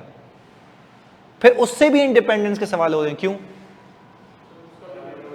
वो भी तो, अच्छा मैं किसी और बंदे को इनवाइट करूंगा, उससे भी होगा, सबसे होगा, पक्की बात है। अच्छा मजे की चीज, हम जब एक्सपर्ट को अपॉइंट करते हैं, ये तो मैं इसलिए बता रहा हूं ताकि तुम्हें समझ आए, तो एग्जांपल्स होनी चाहिए ना लिखने के लिए। हम जब एक्सपर्ट को अपॉइंट करते हैं, क्या उसका एक्सपर्ट का इंडिपेंडेंट होना लाजमी है? अच्छा, जब मैं एक्सपर्ट को इनवाइट भेजता हूं ना, यानी एक्सपर्ट को ऐड करता हूं, तो वो बोलता है कि पहले बताओ क्या इससे इंडिपेंडेंस एग्रीमेंट साइन हो गया? बोलता है हो गया तो अटैच करो। फिर उसको कोई और रिव्यू करता है। ये सारी चीजें सिर्फ क्वालिटी कंट्रोल है। ये क्या है? क्वालिटी कंट्रोल डॉक्यूमेंटेशन है। पर क्या ये डॉक्यूमेंटेशन पहले के ज़माने में मैनुअली हुआ करती थी? यस। अब मुझसे सॉफ्टवेयर करवाता है, और सॉफ्टवेयर इसलिए करवाता है क्योंकि आप हर चीज़ याद नहीं रख सकते अनलेस क्या पढ़ाते हो या आपको इतना शौक हो, जैसे मुझे याद है, तो सॉफ्टवेयर वो करवा रहा होता है। जैसे जैसे आप क्लिक करोगे ना, सॉफ्टवेयर वो चीज़ें खोलता जाएगा। शुरू में पूछेगा आपसे, प्लीज़ सुनना, शुरू में वो पूछेगा आपसे, सिंपल पूछेगा आपसे एक सवाल, do you have any plans to appoint any expert? अगर आपने यस कर दिया ना, तो बोलेगा किस एरिया में। ऑडिट और अकाउंटिंग क्लिक करोगे तो एरर दे देगा, क्यों? वो तो आप ही एक्सपर्ट हैं भाई। वो बोलेगा कि भाई आपको एक्चुअरियल को अपॉइंट करना है वैल्यूएशन के लिए, प्रॉपर्टी वैल्यूअर को अपॉइंट करना है, क्या वो अलाउ करेगा? यस। फिर वो आपसे सवाल पूछता है, इसकी कॉम्पिटेंस और कैपेबिलिटी बता दो, इसकी कॉम्पिटेंस और कैपेबिलिटी बता दो। अच्छा, वो कॉम्पिटेंस और कैपेबिलिटी के लिए सवालात करता है कुछ, वो कॉम्पिटेंस और कैपेबिलिटी के लिए सवाल करता है कुछ, वो कॉम्पिटेंस और कैपेबिलिटी सवाल करता है, बोलता है बताओ उसकी क्वालिफिकेशंस क्या हैं। तो वो सारी चीज़ें जो आपके आयजा में लिखी हैं वो आपसे डॉक्यूमेंट कराता है। This is a form of documentation. तो बातों बातों में ये भी रिवाइज करवा रहा हूँ मैं आपको कि जब आप डॉक्यूमेंटेशन कर रहे होते हैं ना, तो आपने ये सबूत इकट्ठा करना होता है कि दैट पर्सन इज इंडिपेंडेंट और नॉट। तो उसके सबूत होते हैं कि आपने ये काम किया, आपने ये काम किया, वर्बली नहीं होता, क्या होता है? डॉक्यूमेंटेड। बात क्लियर है? तो इसको यहाँ तक रखते हैं, सही है जी। ऑल टुगेदर हमारा जो IT का चैप्टर है वो क्या होता है? खत्म होता है। अगली क्लास से, यानी कल जो हमारी क्लास होगी उसमें हम क्या करेंगे? कंपनीज एक्ट, और कोशिश करेंगे हम उसको सुकून से आराम से लेके चलें ताकि हम उसको क्या कर दें? क्लोज कर दें। सैटरडे को हमारा सेशन है, वो इंशाल्लाह हम रखेंगे। तो गुड लक, देखते हैं कि आप कहाँ तक पहुँच पाते हैं उसमें। PDF में अभी दे देता हूँ आपको, सही है जी। बिल्कुल software new laws and regulation को ऑटोमेटिकली क्या करता है? अपडेट कर देता है। और इवन एक और चीज़, सॉफ्टवेयर के अंदर आपके पास जो है ना चेकलिस्ट भी आ रही होती है, यानी कोई भी डिस्क्लोजर आपका मिस नहीं होता। लेट्स से आप फाइनेंशियल स्टेटमेंट्स बनाते हैं, कितने लोगों ने FAR 2 में कॉन्सेप्चुअल फ्रेमवर्क पढ़ लिया है? तकरीबन सब नहीं पढ़ा होगा, नहीं पढ़ा? IS 1 वाला है ना। जो लिस्टेड कंपनी होती है और लार्ज साइज एंटिटी होती है, उसके ऊपर 5th शेड्यूल के डिस्क्लोजर लगते हैं। तो हमारा सॉफ्टवेयर हमसे पूछता है कि लार्ज साइज एंटिटी अगर मैं उस पर क्लिक करता हूँ तो वो सारे डिस्क्लोजर की रिक्वायरमेंट आता है। वो बोलता है कि PP कहीं मॉर्गेज तो नहीं है, तो सारे सवालात आपको करेगा जिससे कोई भी डिस्क्लोजर मिस नहीं होगा। तभी आप एबिलिटी पे होंगे कि these financial statements are giving true and fair view. बस इतनी सी बात है, सही है जी। तो मिलते हैं अगली क्लास में भाई लॉज एंड रेगुलेशंस के साथ। कीप इन आफ्टरनून, सही है जी, ओके, सैटरडे को आफ्टरनून में होगी जी। अल्लाह हाफिज। कल है ना, कल वो है कंपनीज एक्ट है,